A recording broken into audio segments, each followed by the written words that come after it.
আসসালামু আলাইকুম ওয়া রাহমাতুল্লাহ। নাহমাদুহু ওয়া নুসাল্লি আলা রাসূলিহিল কারীম আম্মা বা'দ।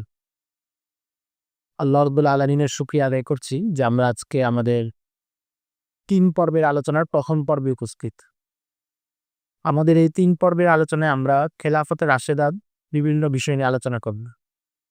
আমরা জানি যে খেলাফতে রাশেদা হচ্ছে মুসলমানদের সবচেয়ে গুরুত্বপূর্ণ সময়। নবীজির সিরাতের পরে সবচেয়ে গুরুত্বপূর্ণ জায়গা হচ্ছে খেলাফতে রাশেদা। কিন্তু দুঃখজনকভাবে খেলাফতে রাশেদা নিয়ে আমাদের পড়াশোনাটাও কম থাকে, আলোচনাও কম থাকে। আমরাও যখন ইসলামের ইতিহাস পড়ি দেখা যায় খেলাফতে রাশেদার চেয়ে অন্য ইতিহাসগুলো বেশি করা। আমরা যারা ইতিহাস কিছু হলেও পড়েছি দেখবেন যে হুসেনের ইতিহাসটা বেশি পড়া হয়েছে, ওসমানীদের ইতিহাসটা বেশি পড়া হয়েছে। কোনো না কোনো খেলাফতে রাশেদার ইতিহাসটা কম পড়া হয়েছে। অথচ সবচেয়ে গুরুত্বপূর্ণ জায়গা ছিল খেলাফতে রাশেদা। আমাদের এই ৩ পর্বের আলোচনাতে সম্পর্কে যদি একটু বলি, আমরা যখন কোনো আলোচনায় বসি বা কোনো সেমিনার হোক, ওয়ার্কশপ হোক, তো এখানে মানুষের অর্জনটা আসলে কি? একজন মানুষ কেন বসবে? অর্জনের কয়েকটা স্তর আছে। একটা স্তর হচ্ছে সে এখান থেকে কিছু তথ্য জানবে। আপনি আমার এক জায়গায় বসলেন, তো আমি আপনাকে বললাম ফেল কাকে বলে?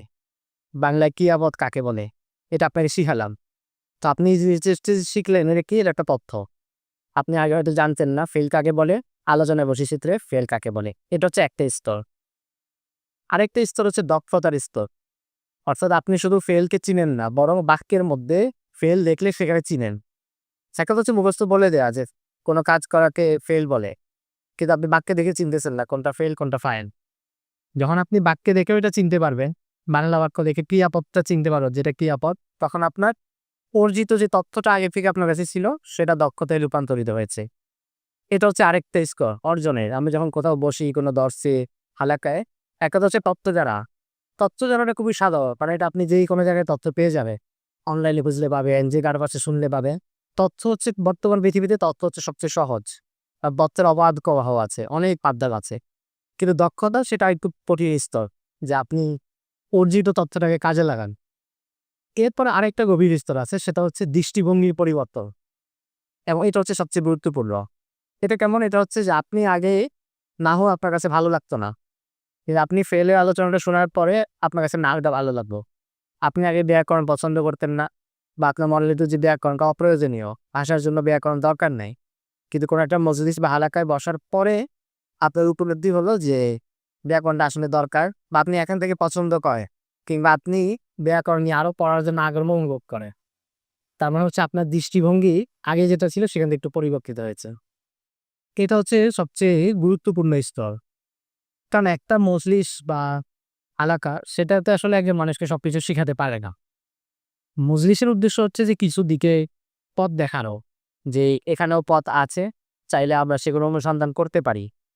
এটা হচ্ছে মূল উদ্দেশ্য। তো আমাদের আজকে যে আলোচনা, আমাদের এই যে ধারাবাহিক আলোচনা, সেখানে অবশ্যই কথা বলতে গেলে তো অনেক তথ্য আসবেই। কিন্তু আমাদের একটা চিন্তা থাকবে যে দৃষ্টিভঙ্গির পরিবর্তনটার দিকে ইশারা করা। যে খেলাফতের রাশেদার শাসনকালটাকে কিভাবে দেখা উচিত, এবং সেখান থেকে আমরা কিভাবে শিক্ষা অর্জন করতে পারি, এবং আমাদের সময়ে আমাদের যে ইসলামী সিয়াসত, রাজনীতি, এবং আমাদের যে ইসলামী নিজাম কেন্দ্রিক আমাদের যে চিন্তা, সেটা কিভাবে খেলাফত রাশেদা থেকে আমরা গ্রহণ করতে পারি, এই দিকে দৃষ্টিপাত করা। তো আসলে এটা মানে এটা না যে আমি অনেক বেশি জানি বা আপনাদেরকে জানাবো, আপনাদের দৃষ্টিভঙ্গি পরিবর্তন করে দিব। এটা মোটেও এমন না। আমরা সবাই একসাথে আলোচনাটা শরিক থাকবো। আপনাদের জন্য আলোচনা করতে করতে গিয়ে আমার হয়তো কিছু পড়া হলো। কারণ আমাদের যুগে এসে জ্ঞান অর্জনের ব্যাপারে আমাদের অনেকগুলো ধারণা পরিবর্তন হয়েছে। এটা ইসলামী ঘরানায়ও আমাদের মধ্যেই হয়েছে। কিন্তু আমাদের সালাফদের কাছে ব্যাপারটা অন্যরকম ছিল। যেমন আমরা সাধারণত মনে করি কি, যে জ্ঞান অর্জনের মাধ্যম কি? আপনি কারো দর্শে বসবেন। আপনার ইলম অর্জন করার একটা মাধ্যম হচ্ছে কারো দর্শে বসা। কিন্তু সালাফরা বলতেছেন যে না, দর্শ পড়ানো ইলম অর্জনের একটা মাধ্যম। কিন্তু আমরা এখন কিন্তু দর্শ পড়াই, কিন্তু সেটা নরমালি হয়তো মাথায় আসে না। যে কিন্তু আপনি দেখবেন বাস্তব জীবনেও এটা সত্য।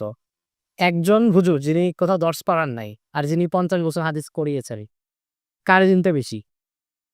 যিনি ৫০ বছর করিয়েছেন। কেন? কারণ তিনি নিয়মিত দর্শ পড়াচ্ছেন। তো জ্ঞান অর্জনের একটা মাধ্যম হচ্ছে দর্শ পড়ানো। কারণ আপনি বা যে কেউ কোথাও যদি আলোচনা করে, দর্শে যায়, এর আগে তার প্রস্তুতি নিতে হয়। এটা হচ্ছে তার একটা প্রস্তুতির জায়গা থেকে তার জ্ঞান বৃদ্ধি পায়। আবার আমরা যখন কোনো বই লিখি, আমরা কি মনে করি যে বই লেখার উদ্দেশ্য হচ্ছে অন্যকে জ্ঞান দেয়া। আমি বই লিখবো, আরেকজন এখান থেকে জ্ঞান অর্জন করবে। কিন্তু আসলে বই লেখাটা হচ্ছে জ্ঞান অর্জনের মাধ্যম লেখকের জন্য। আপনি যখন একটা বই লিখবেন, একটা মাকালা লিখবেন, তো সেখান থেকে অনেক ইনমর্জিত। এবং এই জন্যই সালাফদের বহু কিতাবে দেখা গেছে যে তারা বইটা লিখছেন নিজের জন্য। এক কোনো কিতাবের ব্যাখ্যা লিখে ফেলছেন, সরা লিখে ফেলছেন। কেন? যে আমার কাছে যেন ব্যাপারটা ক্লিয়ার হয়। কিন্তু পরে উনি এত ভালো লিখছেন যে এটা পরে অন্যরা নিয়ে গেছে। অন্যরা এটা গেছে ইস্তেফাদা করেছে। ইবনে জুইয়ান রাহিমাহুল্লাহ একজন বড় আলেম ছিলেন। উনার কিতাব আছে মানারুস সাবিল। তো এটার ভূমিকায় উনি বলছেন, ওয়া ইন্নামা আল্লাকতুহু লিনাফসি ওয়া লিমান ফাহমুহু কাসিরু কাফাহিম। এই বইটা আমি আমার নিজের জন্য লিখছি এবং যারা আমার মতো মেধা দুর্বল তাদের জন্য লিখছি। কিন্তু এটা এখন সবাই পড়তেছে। তার মানে বই লেখার একটা মাকসাদ হচ্ছে নিজে ইলম অর্জন করা। তো আমরা যেহেতু এই দৃষ্টিকোণ থেকে ব্যাপারগুলো দেখি না, এইজন্য আমরা লিখি না। কারণ আমরা যখন আমাদের চিন্তাই থাকে এটা যে আমি তো লিখবো কোনো মানুষকে জানানোর জন্য। তো এখন জানানোর সুযোগ তো আর সবসময় আসবে না। তো আমার লেখাও থেমে থাকবে। কিন্তু আমি যদি মনে করি যে আমার লেখা একটা, আমি কোনো উদ্দেশ্য নেই, কোনো প্রকাশক ছাপবে কি ছাপবে না, এটা বই আকারে আসবে কি আসবে না, সেটা জরুরি না। কিন্তু আমার যদি মাথায় রাখি যে আমি এই বিষয়টা প্রবন্ধ লিখবো, তাহলে আপনি দেখবেন যে ওই বিষয়ে আপনার অনেক পড়াশোনা হবে। আপনি প্রবন্ধ লেখার জন্য অনেক করবেন এবং এটাতে আপনার ইলমটা বৃদ্ধি পাবে। আপনারা হাজী কবিকর নাম জানেন? একজন বড় আহ আলেম ছিলেন ওসমানী আমলে। ওনার বই হচ্ছে কাশফুজ জুনুন আন আসামিল কুতুবি ওয়াল ফুনুন। বিভিন্ন শাস্ত্রে যত কিতাবাদি লেখা হয়েছে এগুলোর তালিকা। ইবনে নাদিম আল ফিহরিস্তের মতো। কিন্তু উনি তো পরের মানুষ, তালিকাটা এখানে আরো বড়। ওখানে উনি একটা অধ্যায় এনেছেন। কাশফুজ জুনুন উনার একটা অধ্যায়ের শিরোনাম হচ্ছে ওয়ামিনহুম মান সান্নাফা লিল ইস্তিফাদা লা লিল ইফাদা। ওই লেখকদের তালিকা যারা নিজেরা উপকৃত হওয়ার জন্য লিখছে, আরেকজনকে উপকৃত করার জন্য না। তার মানে এই ব্যাপারটা আমাদের দৃষ্টিভঙ্গিতে আনা দরকার যে লেখা মানে শুধু মানুষকে জানাবো বা বই হবে এটাই লেখার উদ্দেশ্য, এটা না। বরং জ্ঞান অর্জনের একটা উদ্দেশ্য হচ্ছে লেখা। আর পাশাপাশি দর্শে বসা, এটা যেমন জ্ঞান অর্জনের একটা জায়গা, দর্শ পড়ানো, হালাকা করানো, সেটাও জ্ঞান অর্জনের একটা মাধ্যম। তো আমরা আমাদের মূল আলোচনার দিকে যাই। আমাদের আলোচনার আপনারা শিরোনামটা যেমন দেখেছেন, অন্য আলোয় খেলাফতের রাশেদা। অন্য আলোয় বলতে আসলে কি বুঝাচ্ছি আমরা? আমরা বুঝাতে চাচ্ছি যে কোনো বিষয়কে আমরা, কোনো জিনিসকে আমরা কখন দেখি? যখন সেটার উপর আলো পড়ে।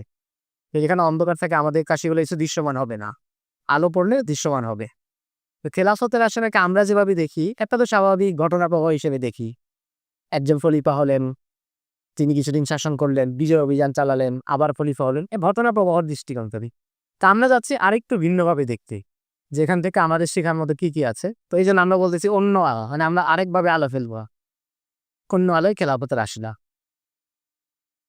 আরবের একজন বিখ্যাত কবি ছিলেন, কবি ফারাজদাক। আপনার ফারাজদাকের নাম জানেন? তো ফারাজদাকের একটা লাইন আছে। একবার উনি কোন এক মজলিসে কবিতার আলাপ হচ্ছিল, তো উনি এখানে বলছেন যে ইন্না লা নারিফুস সাজদাতা মিনাশ শি'রি কামা তারিফুনা সাজদাতা মিনাল কোরআন। তোমরা যেমন কোরআনুল কারীমের সিজদার আয়াতগুলো চিনো, আমরাও কবিতার ভিতরে সিজদার জায়গাগুলো চিনি। এর মানে হচ্ছে যে কবিতা তো অনেক কবিতা, সব কবিতার মান একরকম না। কোনো কোনো কবিতার ভেতরে গভীর ভাব, মর্ম এবং অর্থ থাকে। এবারে এত গভীর থাকে যে কবি নিজেই চমকে যায়। এই কবিতার লাইনের কাছে, যেমন বাংলা সাহিত্যে কবিতা তো প্রতি বছরই হাজার হাজার মানুষ লিখতেছে। আমরাও ছোটবেলায় লিখছি, সবাই লিখতেছি। কিন্তু কিছু কবিতা এমন আছে যেটা হচ্ছে মানুষকে এখনো চিন্তা করতে বাধ্য করে। যেমন একটা বিখ্যাত কবিতা যেটা সুকান্ত ভট্টাচার্য, আপনারা জানেন, ক্ষুধার রাজ্যে পৃথিবীবদ্ধময় পূর্ণিমার চাঁদ যেন ঝলসানো বিটি। বাংলা সাহিত্যে খুব বিখ্যাত কবিতা। মানে উনি দেখাচ্ছেন যে যখন মানুষের ক্ষুধা পেটে আসে তখন আর কোনো সাহিত্য, রোমান্টিকতা এগুলো থাকে না। তখন চাঁদের মতো সুন্দর জিনিসকে রুটি মনে হয়। তো এই যে একটা গভীরতা, জীবনের একটা গভীর মর্মের দিকে ইশারা করা, সেটা হচ্ছে এই কবিতার সাফল্য। এই দুই লাইনের মধ্যে উনি জীবনের একটা বাস্তবতা বলে দিছে। কোন বাস্তবতা? যেটা ইমাম মুহাম্মদরা বলছে যে আপনার পেটে যদি ক্ষুধা থাকে আপনি মাসালা দেওয়া ঠিক না। এটা ওই দিকেই ইশারা। তো এই যে এই কবিতা, এটা হয়তো বাংলাদেশে আরো 1000 কবিতা আপনি পাশে রাখলে এই দুই লাইনের মতো শক্তি তার নাই। তো পারাসদার ওই দিকে ইশারা করতেছেন আর কি, যে তোমরা যেমন সিজদার আয়াত ছিল, আমরা কবিতার মধ্যে ওই কবিতাগুলো চিনি যেটার সামনে মানানতা বাড়া লাগে, যেটা দেখে চমকে যেতে হয়। তো এটা তো পারাসদার কবিতার ক্ষেত্রে বলছে, কিন্তু সব ফনেই আপনি দেখবেন যে এমন কিছু কথা আছে যেটা হচ্ছে এরপর সিজদার কথা, মানে আমরা রূপকার্থে বলতেছি, যে ওই কথার সামনে আপনি চমকে যাবেন যে উনি এত ছোট কথার মধ্যে এত বিরাট মর্ম বলে দিলেন। যেমন ধরেন ইতিহাসে কিছু কথা আছে, এমন একটা হচ্ছে ইবনে খালদুনের কথা, যেটা উনি বলছেন যে মুকাদ্দিমায় আল মাগলুমু মাওলাহুন আবাদান বিল ইক্তিদাই বিল ওয়ালি। যারা পরাজিত হয় তারা বিজয়ী সভ্যতা নকল করে, তাদের অনুসরণ করে। কথাটা এক বাক্যে, কিন্তু আপনি যদি পুরো ইতিহাস করেন এবং এই বাক্য মাথায় রেখে চিন্তা করেন তাহলে দেখবেন যে অনেক বিশাল গভীরতা, প্রত্যেকটা জায়গায় এটার সত্যতা আছে। যেরকম আপনি উলুমুল হাদিসে যাবেন, ফিকহে যাবেন, কোনো ইমামের একটা কল কিন্তু এটা অনেক বড় রাস্তা দেখায়। আমরা যেহেতু সাহাবীদের কথা আলোচনা করতে যাচ্ছি, তো এইজন্য এই ধরনের একটা কথা বলবো আরকি, যেটা ফারাজদাকের ভাষায় সিজদার কথা। ইমাম কারাফি রাহিমাহুল্লাহ একজন বড় ইমাম ছিলেন, উসুলবিদ আপনারা জানেন।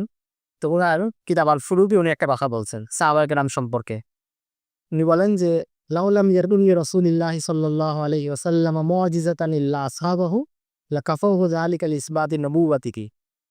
আল্লাহ যদি নবীজিকে সাহাবায়ে কেরাম ছাড়া আর কোনো মুজিজা নাও দিতেন, শুধু সাহাবায়ে কেরামের জামাতটা দিয়েছেন, তাহলে নবীজির রিসালাতের জন্য এটাই যথেষ্ট। নবুয়ত প্রমাণের জন্য এটাই যথেষ্ট, সাহাবায়ে কেরামের জামাতটাই। কারণ কি? কারণ এই জামাতটা এমন একটা অঞ্চলের মানুষ ছিল যারা খুবই সাধারণ মানুষ ছিল, যাদেরকে কেউ গুরুত্ব দিত না। সেখান থেকে নবীজি ইনাদেরকে তরবিয়ত করে খালিদ ইবনুল ওয়ালিদ বানিয়েছেন, আবু উবাইদা ইবনে জাররাহ বানিয়েছেন, আবু বকর সিদ্দিক রাদিয়াল্লাহু তাআলা আনহুর মতো সাহাবী বানিয়েছেন, ওমর ফারুক আরো অত্যন্ত সাহাবায়ে কেরাম তাদেরকে বানিয়েছে। অথচ যদি ইসলাম না আসতো, যেটা সাইদ আবুল হাসান আলী নদভী উনার বইতে লিখেছেন মাজা হাসিল আল আলামী, যদি ইসলাম না আসতো তাহলে খালিদ ইবনুল ওয়ালিদ সে আরবের ছোট একজন যোদ্ধা থাকতে, যার খ্যাতি মক্কা অথবা মদিনা পর্যন্ত সীমাবদ্ধ থাকতো। ইসলাম আসার আগে ওনার যে পুরো জীবন তো এভাবেই কাটছে, গোত্রগত যে যুদ্ধ করো সেখানে উনি একজন বীর যোদ্ধা। ইসলাম আসার পরে তিনি মুসলমানদের সেনাপতি হয়ে রোমানদের বিরুদ্ধে লড়াই করতেছেন, পারসিকদের বিরুদ্ধে লড়াই করতেছেন, যারা তখনকার সুপার পাওয়ার, তখনকার আমেরিকা, তাদের বিরুদ্ধে তিনি লড়াই করতেছে। আমর ইবনুল আস কিংবা অন্য যত সেনাপতি আছে তাদেরকে কোথায় নিয়ে যাওয়া হয়েছে। হযরত ওমরের মতো মানুষ, যিনি মক্কার ভিতরে সাধারণ মানুষ, সাহসী মানুষ হিসেবে প্রসিদ্ধ ছিলেন, রাঙী মানুষ হিসেবে প্রসিদ্ধ ছিলেন, সেই তিনি অর্ধজাহানে শাসন করতেছেন এবং যার শাসনের মতো শাসন ব্যবস্থা এখনো কেউ আর সামনে আনতে পারছে না। তো তার মানে নবীজি সাল্লাল্লাহু আলাইহি ওয়াসাল্লামের নবুয়তের জন্য খিলাফতের রাশেদা এবং সাহাবায়ে কেরামের জীবনই যথেষ্ট। এই জন্য যারা সাহাবায়ে কেরামের উপর আঘাত করে এবং সাহাবায়ে কেরামের সমালোচনা করে, তারা মূলত এক অর্থে নবীজির নবুয়তের উপরেই আপত্তি করে। এটা সাইয়্যিদ আবুল হাসান আলী নদভীর একটা বই আছে, সূরাতানে মুতাদাদ্দিতানে। ওখানে উনি শিয়াদের আকীদা এবং আহলুস সুন্নাহর আকীদা দুটার তুলনা করেছেন। তো ওখানে উনি এটা বলছেন শেষে যে, শিয়ারা যেভাবে সাহাবায়ে কেরামকে গালমন্দ করে এবং তিরস্কার করে, এর অর্থ হলো তারা নবীজির নবুয়তে আঘাত করতেছে। যে নবীজি নিজে ব্যর্থ। ব্যর্থ না, যারা তার সার্বক্ষণিক সাহচর্যে ছিল, যে সাহাবায়ে কেরাম, তাদেরই যদি সমস্যা থাকে, তারা যেভাবে বলে যে নবীজির ইন্তেকালের পরে ৪ জন সাহাবী সবাই মুরতাদ হয়ে গেছে, নাউজুবিল্লাহ। একেক সাহাবীর হাজার, হাজার অপরাধ তারা বয়ান করে। এটাই যদি সত্য হয় তাহলে তো নবীজি তার সান্নিধ্য দ্বারা, তার সাহচর্যে যারা আসে তাদের দিয়ে বদলাইতে পারেন নাই। তাহলে উম্মত বদলাবে কি করে? তো যারা সাহাবায়ে কেরামকে গালমন্দ করে তারা মূলত সাহাবায়ে কেরামকে গালমন্দ করে না। এটা পরোক্ষভাবে নবীজির রিসালাতের উপরে এক প্রকার আপত্তি হিসেবে আসে। তো আমরা ইমাম কারাফির এই কথাটা মাথায় রেখে খেলাফতের রাশেদা সংক্রান্ত এই আলোচনাটায় প্রবেশ করব।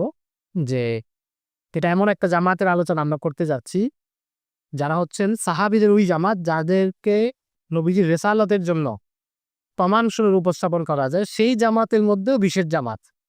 সাহাবাদের মধ্যেও ফজিলতের ক্ষেত্রে অনেক তবাকা আছে। খেলাফতের রাশেদা যে তত্ত্বটা অনেক পিছিয়ে। তো আপনারা প্রথম পৃষ্ঠাতে যেতে পারেন। আমরা এখানে শিরোনাম রেখেছি খেলাফতের রাশেদার বৈশিষ্ট্য। তা আমি প্রথমে এখান থেকে পড়ি, পরে এটার পাশাপাশি কিছু যোগ করব। নবীজি সাল্লাল্লাহু আলাইহি ওয়াসাল্লাম উম্মতকে দ্বীন এবং রিয়াসত দিয়ে যা। এটা তো আমাদের কাছে স্পষ্ট। নবীজি সাল্লাল্লাহু আলাইহি ওয়াসাল্লাম আমাদেরকে দ্বীন দিয়েছেন, শরীয়ত দিয়েছেন। পাশাপাশি সেই শরীয়ত প্রতিষ্ঠা করেও দিয়ে গেছে। মক্কায় যতদিন ছিলেন ততদিন তিনি দাওয়াত দিয়েছেন। কিন্তু যখন তিনি হিজরত করে মদিনায় আসছেন, তখন এখানে ইসলামী দাওলা প্রতিষ্ঠা করেছেন, ইসলামী রিয়াসত, সালতানাত প্রতিষ্ঠা করেছেন। এবং নবীজি সাল্লাল্লাহু আলাইহি সাল্লাম নিজে সেই রিয়াসতের সর্বাধিনায়ক ছিলেন, প্রধান সেনাপতি ছিলেন, প্রধান শাসক ছিলেন, প্রধান বিচারপতি ছিলেন। সেই মদিনার যে রিয়াসত মুসলমানরা প্রতিষ্ঠা করেছে, নবীজি তার কেন্দ্রীয় ব্যক্তিত্ব ছিলেন। কিন্তু নবীজির ইন্তেকাল পর্যন্ত এই যে শাসন ব্যবস্থাটা, এটা শুধু জাজিরাতুল আরবে সীমাবদ্ধ। প্রথম কথা তো হলো যে এটা শক্তিশালী হতেই লেগে গেছে ৮ বছর, মক্কা বিজয়ের আগ পর্যন্ত। মক্কা বিজয়ের আগ পর্যন্ত তো মদিনার সমাজ মজবুত হতে পারে নাই। কারণ কি? কারণ হচ্ছে আপনি যেই কোনো দাওয়াত তারা যখন কোথাও তাদের দাওয়াত প্রচার করে, তো প্রথমে তাদের সংঘাত হয় রাজধানীর সাথে, কেন্দ্রের সাথে, ক্ষমতার কিছু কেন্দ্র থাকে। তখনকার আরবের ক্ষমতার কেন্দ্র ছিল দুইটা, একটা হচ্ছে তায়েফ আর একটা হচ্ছে মক্কা। এই জন্য আমরা দেখি নবীজি হিজরত করার পর থেকে যতগুলো বড় জিহাদ হয়েছে কত কার সাথে হয়েছে? মক্কার সাথে। কারণ এটা ক্ষমতার কেন্দ্র। নবীজি যে দাওয়াত নিয়ে যে দাওয়াতটা ছড়াবে, বড় হবে, তখন তার প্রাথমিক নাবিদা সংঘাত হবে ক্ষমতার কেন্দ্রের সাথে। বারবার লড়াই হয়েছে কুরাইশদের সাথে, এবং যখন বনু কুরাইজা বনু নাজির তারাও বিশ্বাসঘাতকতা করেছে। পিছনে কাদের দল ছিল? ক্ষমতার কেন্দ্রে। অষ্টম হিজরিতে যখন মক্কার পতন ঘটলো, ক্ষমতার কেন্দ্রের পতন ঘটলো, এবার পুরো আরব দলে দলে ইসলামে প্রবেশ হলো। কিন্তু তখন পর্যন্ত এটা জাজিরাতুল আরবের মধ্যে সীমাবদ্ধ, এই সীমানাটা। নবীজি যেই রিয়াসত প্রতিষ্ঠা করেছে, খেলাফতের রাশেদা সেই রিয়াসতকে পরাশক্তিতে পরিণত করে। তার মানে নবীজি সাল্লাল্লাহু আলাইহি সাল্লাম যে দাওলা রেখে গেছেন, এটা আবার সাধারণ দাওলা হিসেবে প্রতিষ্ঠিত হয়েছে, কিন্তু বিশ্বের বুকে গুরুত্বপূর্ণ কিছু না। তখন পর্যন্ত রোমানরা এবং পারসিকরা এটাকে বড় বড় থ্রেট মনে করেনি, যদিও ছোটখাটো লড়াই হয়েছে, কিন্তু খেলাফতের রাশেদা এসে এটাকে পরাশক্তির কাতারে নিয়ে আসেন। অর্থাৎ এর আগ পর্যন্ত রোমান এবং পারসিকরা যেমন বড় সাম্রাজ্য, বড় শক্তিশালী ছিল, খেলাফতের রাশেদার যুগে ইসলামী রিয়াসত ওই পর্যায়ে চলে যায়। তো তাহলে এটা কাজের অবদান, খেলাফতের রাশেদার অবদান। তারা ইসলামী রিয়াসতের সীমানা বৃদ্ধি করে, সীমানা অনেক বৃদ্ধি করেছেন। আপনারা জানেন শাম, ফিলিস্তিন, মধ্য এশিয়া, আজারবাইজান, মিশর, উত্তর আফ্রিকা, এগুলো তারা তাদের সীমানা নিয়ে নেন। তাদের হাতে পারসিকদের পতন হয়, রোমানরা বিতাড়িত হয় দুই মহাদেশ থেকে। পারসিকদের যে সাম্রাজ্য ছিল বর্তমান ইরান এবং ইরাকে অঞ্চল দিয়ে, যাদের শাসককে বলা হতো কিসরা, তো তাদের তো পতন হয় সাহাবিদের হাতে, কিন্তু রোমানদের পতন হয় নাই। রোমানদের হচ্ছে এলাকা হারাইছে তারা। তাদের তখনকার যে তাদের ক্ষমতার কেন্দ্র ছিল সেটা ছিল কনস্টান্টিনোপল। তো তারা সিরিয়া, তাদের রাজত্ব হয়েছে, সিরিয়া থেকে বহিষ্কার হয়েছে, মিশর থেকে বহিষ্কার হয়েছে। সিরিয়া এবং আফ্রিকা এই অঞ্চলে তাদের রাজত্ব শেষ হয়েছে, কিন্তু ইউরোপে তাদের যে রাজত্ব ছিল সেটা টিকেছিল।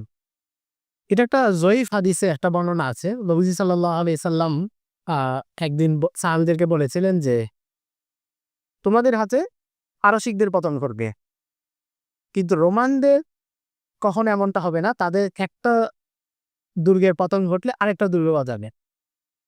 তো বাস্তবে আমরা দেখি যে এটাই হয়েছে, পারসিকদের পতন ঘটছে মুসলমানদের হাতে, কিন্তু রোমানদের এভাবে পতন ঘটে নাই। একটা সময় তো নবীজি সাহাবায়ে কেরামের জিহাদের পর থেকে ওসমানী খেলাফত পর্যন্ত তাদের ক্ষমতার কালেও কনস্টান্টিনোপলে ছিল। ওসমানীরা যখন কনস্টান্টিনোপল দখল করে, তখন আবার তারা গিয়ে ক্ষমতার নতুন কেন্দ্র পাড়ি দিয়ে নেয়, এবং এরপরে তাদের ওই পরাজয়টা আর ঘটেনি, যেটা পারসিকরা একেবারে সমূলে বিনাশ হয়ে গেছে। বরং রোমানরা এখন আধুনিক যে ইউরোপ এবং পশ্চিমা সভ্যতা, তারা তো রোমানদের সেই প্রতিদিনে, তার মানে কেন্দ্রগুলো রয়ে গেছে। এটা একটা বড় কারণ অনেকে বলছেন, এবং একটা বড় কারণ হচ্ছে যে তাদেরকে একেবারে শেষ করতে না পারার কারণ হচ্ছে পারসিকদের রাজধানীর পতন ঘটছিল। মাদায়েন ছিল তাদের রাজধানী। মাদায়ে যখন তারা মুসলমানরা দখল করলেন, তাদের শাসক এখান থেকে পালিয়ে গেলেন এবং পরে এসে নিহত হন। কিন্তু রোমানদের রাজধানী দখল করা যায়নি। তাদের শাসন ক্ষমতা কমানো হয়েছে, কিন্তু রাজধানী তাদের নিয়ন্ত্রণে ছিল। আবার যখন রাজধানী নিয়ন্ত্রণে নিয়েছে মুসলমানরা, তা আবার নতুন কেন্দ্র করে নিয়েছে। কেন্দ্র যতক্ষণ পর্যন্ত নিয়ন্ত্রণে না আসে, ততক্ষণ পর্যন্ত ক্ষমতাটা মজবুত পায় না, পুরোপুরি পতন ঘটে না। আচ্ছা, এই যে এতগুলো ঘটনা ঘটলো, নবীজির একটা আরো জাজিরাতুল আরবের একটা রিয়াসত থেকে ইসলামী রিয়াসতটা একটা পরাশক্তির কাতারে চলে গেল। সময় লাগছে কত বছর? 30 বছর। আরো ছোট করে বললে আমরা বলতে পারি 22 থেকে 23 বছর। কারণ হযরত আলী রাদিয়াল্লাহু তাআলা ওই সময়টা তো মুসলমানদের নিজেদের মধ্যে দ্বন্দ্ব কলহ হচ্ছিল, অতিরিক্ত যুদ্ধ তখন হয় নাই। অর্থাৎ 20 থেকে 25 বছরের মধ্যে ওই সাধারণ রিয়াসত থেকে এটা পরাশক্তির কাতারে চলে গেছে। কোনো জাতি দুর্বল অবস্থায় পতিত হলে তাদের উচিত অতীত ইতিহাসে নজর দেওয়া এবং নিজেদের গৌরবের অংশগুলো পুনরায় জীবিত করার চেষ্টা করা। অর্থাৎ আপনি যদি দুর্বল হন, কোনো জাতি সভ্যতা যখন দুর্বল হয়, তখন তার বেঁচে থাকার অনুপ্রেরণা কি, বা সে তার আগামী দিনের ভবিষ্যৎ নিয়ে কিভাবে চিন্তা করবে? তার চিন্তা এটাই হবে যে আমার অতীতে এই ধরনের গৌরব ছিল, অতীতে আমরা এগুলো পড়তে পেরেছি, তাহলে ভবিষ্যতেও আমরা এগুলো পড়বো। প্রতিটা আমার কাছে শিক্ষা আছে।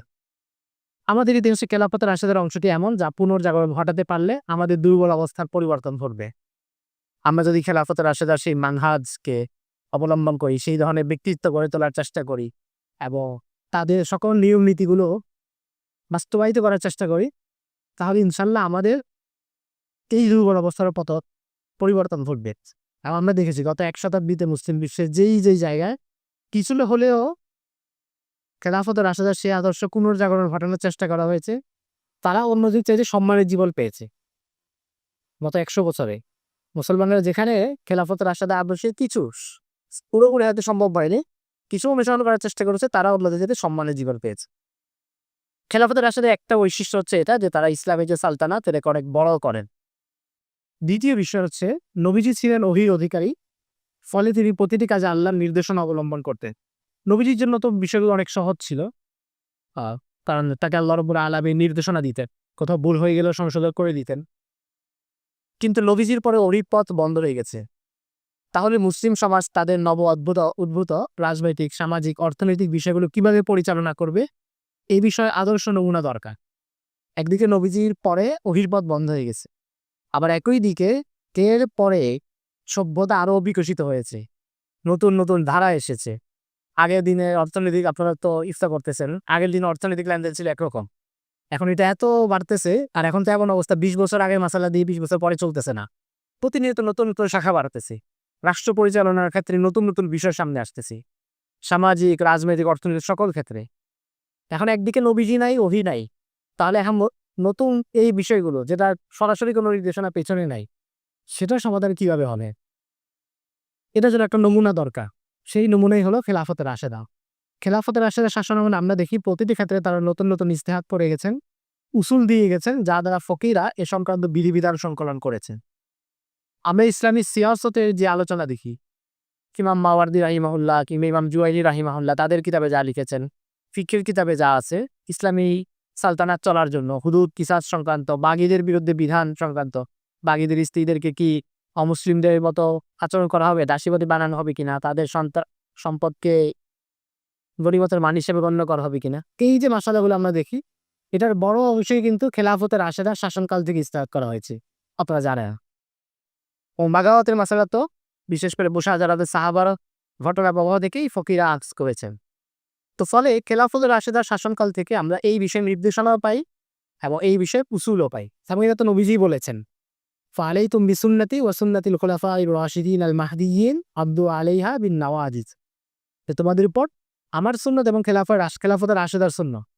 খেলাফতের রাশেদার সুন্নত মানে এর বড় অংশ হচ্ছে রাজনীতি। আপনি দেখবেন নর্মাল ইবাদতের আহকামায়ে খেলাফতের রাশেদ, খলিফায়ে রাশেদদের ইস্তেহাদ তাদের থেকে কোনো একটা মাসালা ইস্তেহাদ এটা তাদের ইস্তেহাদে বড় অংশ হচ্ছে রাজনীতি, রাষ্ট্র পরিচালনার, সিয়াসতে, হুদুদ কিসাস কার্যকর করার যে মিশন সেখানে। তবে তাদের ইতিহাস আমাদের সময় বাস্তবতায় নানাভাবে প্রাসঙ্গিক হয়ে ওঠেন। আচ্ছা, 3 নম্বরে প্রতিটি জাতির একটি সোনালী যুগ আছে, যখন জাতি সকল দিক থেকে উন্নতির শিখরে আরোহণ করে। আমাদের ইতিহাসের সোনালী যুগ হলো খেলাফতের রাশেদার শাসন। প্রত্যেক জাতির একটা সুসময় থাকে যখন তারা অনেক শক্তিশালী থাকে, এরপর একটু আগেও দুর্বল থাকে, পরেও দুর্বল থাকে, মানে আজকে উপরে উঠার পরে শক্তিশালী থাকে, আবার নেমে যায়, প্রত্যেক জাতির থাকে। আর আমাদের যুগের হচ্ছে আমাদের জন্য খেলাফতের রাশেদা সবচেয়ে আদর্শ, সবচেয়ে শক্তিশালী, সবচেয়ে নিখুঁত। এরপরে যে শাসন ব্যবস্থাগুলো এসেছে উঠার পতন আছে, কিন্তু খেলাফতের রাশেদার ব্যাপারটা ভিন্ন। এটি কোনো ইউরোপিয়া নয়, এটি ধর্মীয় আদর্শ বাস্তব কর্মপন্থার সুনিপুণ বাস্তবায়ন। আচ্ছা, এখানে একটা কথা বলছি যে এটি কোনো ইউটোপিয়া নয়। ইউটোপিয়া মানে কি? ইউটোপিয়া মানে হচ্ছে, আপনারা প্লেটোর নাম জানেন, গ্রিক দার্শনিক ছিলেন, প্লেটোর বই আছে রিপাবলিক। তো প্লেটো রিপাবলিকে সে হচ্ছে একটা আদর্শ রাষ্ট্র এটা কল্পনা করতেছে। সে ছিল এথেন্সের বাসিন্দা। তো সে চাচ্ছিল যে এথেন্স অনেক সমস্যা আছে, এথেন্সটা আসলে কেমন হওয়া উচিত, একটা আদর্শ রাষ্ট্রে ন্যায় বিচার থাকবে, ইনসাফ থাকবে, সুশাসন থাকবে, নাগরিকদের অধিকার রক্ষা হবে। তো এই যে তার ধারণা যে আমার রাষ্ট্রটা এমন হওয়া উচিত, এটাকে ইউটোপিয়া বলে। এবং টমাস মুর নামে আরেকজন লেখক পয়নারে বই লিখছে এবং এই থিওরিটা দাঁড়ায় গেছে। তো ইউটোপিয়া মানে বোঝায় কি, যে এমন একটা রাষ্ট্র যেটা সব দিক থেকে লিখুক কিন্তু যেটা বাস্তবায়িত হবে না, মানে বাস্তব। তার প্লেয়ারও তো কল্পনা করছে, সেটা বাস্তব কোনো রাষ্ট্র দেখে না, লেখে নেয়। এবং আরো যত দার্শনিকরা ইউটোপিয়ার এই চিন্তাটা নিছে যে আমাদের রাষ্ট্রটা এরকম নিখুঁত হবে, কেউ এটা বাস্তবায়ন করে দেখাইতে পারে না। একজন ইতালিয়ান লেখিকা আছেন, নামটা ওনার হচ্ছে কি জানো, কি লুইজা বার্নিয়ার এই টাইপের নাম। তো ওনার একটা বই আছে জার্নি থ্রু ইউটোপিয়া, আরবিতে এটা আছে। আরবিতে আবার ইউটোপিয়া বলে আল মাদিনাতুল ফাজেলা, এটাকে আরবিতে বলে ইউটোপিয়া, মানে আদর্শ ব্যবস্থা। তো ওই ইতালিয়ান নাকি স্প্যানিশ, উনি হচ্ছে ওনার ওই বইতে দেখাইছেন যে উনি বলে যে যেই দার্শনিকরা ইউটোপিয়া চিন্তা করছেন তারা কেউ তো ইউটিউবে বাস্তবায়ন করতে পারেন নাই, বা তারা চিন্তা করছে আমাদের রাষ্ট্রটা এমন হওয়া উচিত, কিন্তু এটা বাস্তবায়ন করতে পারেনি। এমনকি তাদের মধ্যে কারো কারো সামর্থ্যও আসছে, কিন্তু তারপরে সেটা বাস্তবায়ন করতে পারেনি। যেমন ধরেন একজন হচ্ছে, আমি বললাম যে আমাদের পড়াশোনা করে সেভাবে চলা উচিত, কিন্তু আমি কোনো মাদ্রাসায় মোতালিম না, কিন্তু আমি বাস্তবায়ন না করতে পারার একটা যৌক্তিক কারণ আছে। কিন্তু আমি মাদ্রাসায় মোতালিমও হলাম, আবার বলি যে এটা সিস্টেমটা চেঞ্জ করা দরকার, কিন্তু এরপরও করতে পারলাম না, তাহলে যেটা বড় ব্যর্থতা না? কারণ আমার তো সামর্থ্য আছে। তো উনি ওই বইতে দেখাইছেন যে যারা এই চিন্তাটা রেখেছে ইউটোপিয়ার চিন্তা, কিন্তু তারাও সামর্থ্য আসার পরে এটা বাস্তবায়ন করতে পারেনি। এটা হচ্ছে যে এটি কোনো ইউটোপিয়া নয়, বরং এটি ধর্মীয় আদর্শ বাস্তব কর্মপদ্ধতি সুনিগুণ বাস্তবায়ন।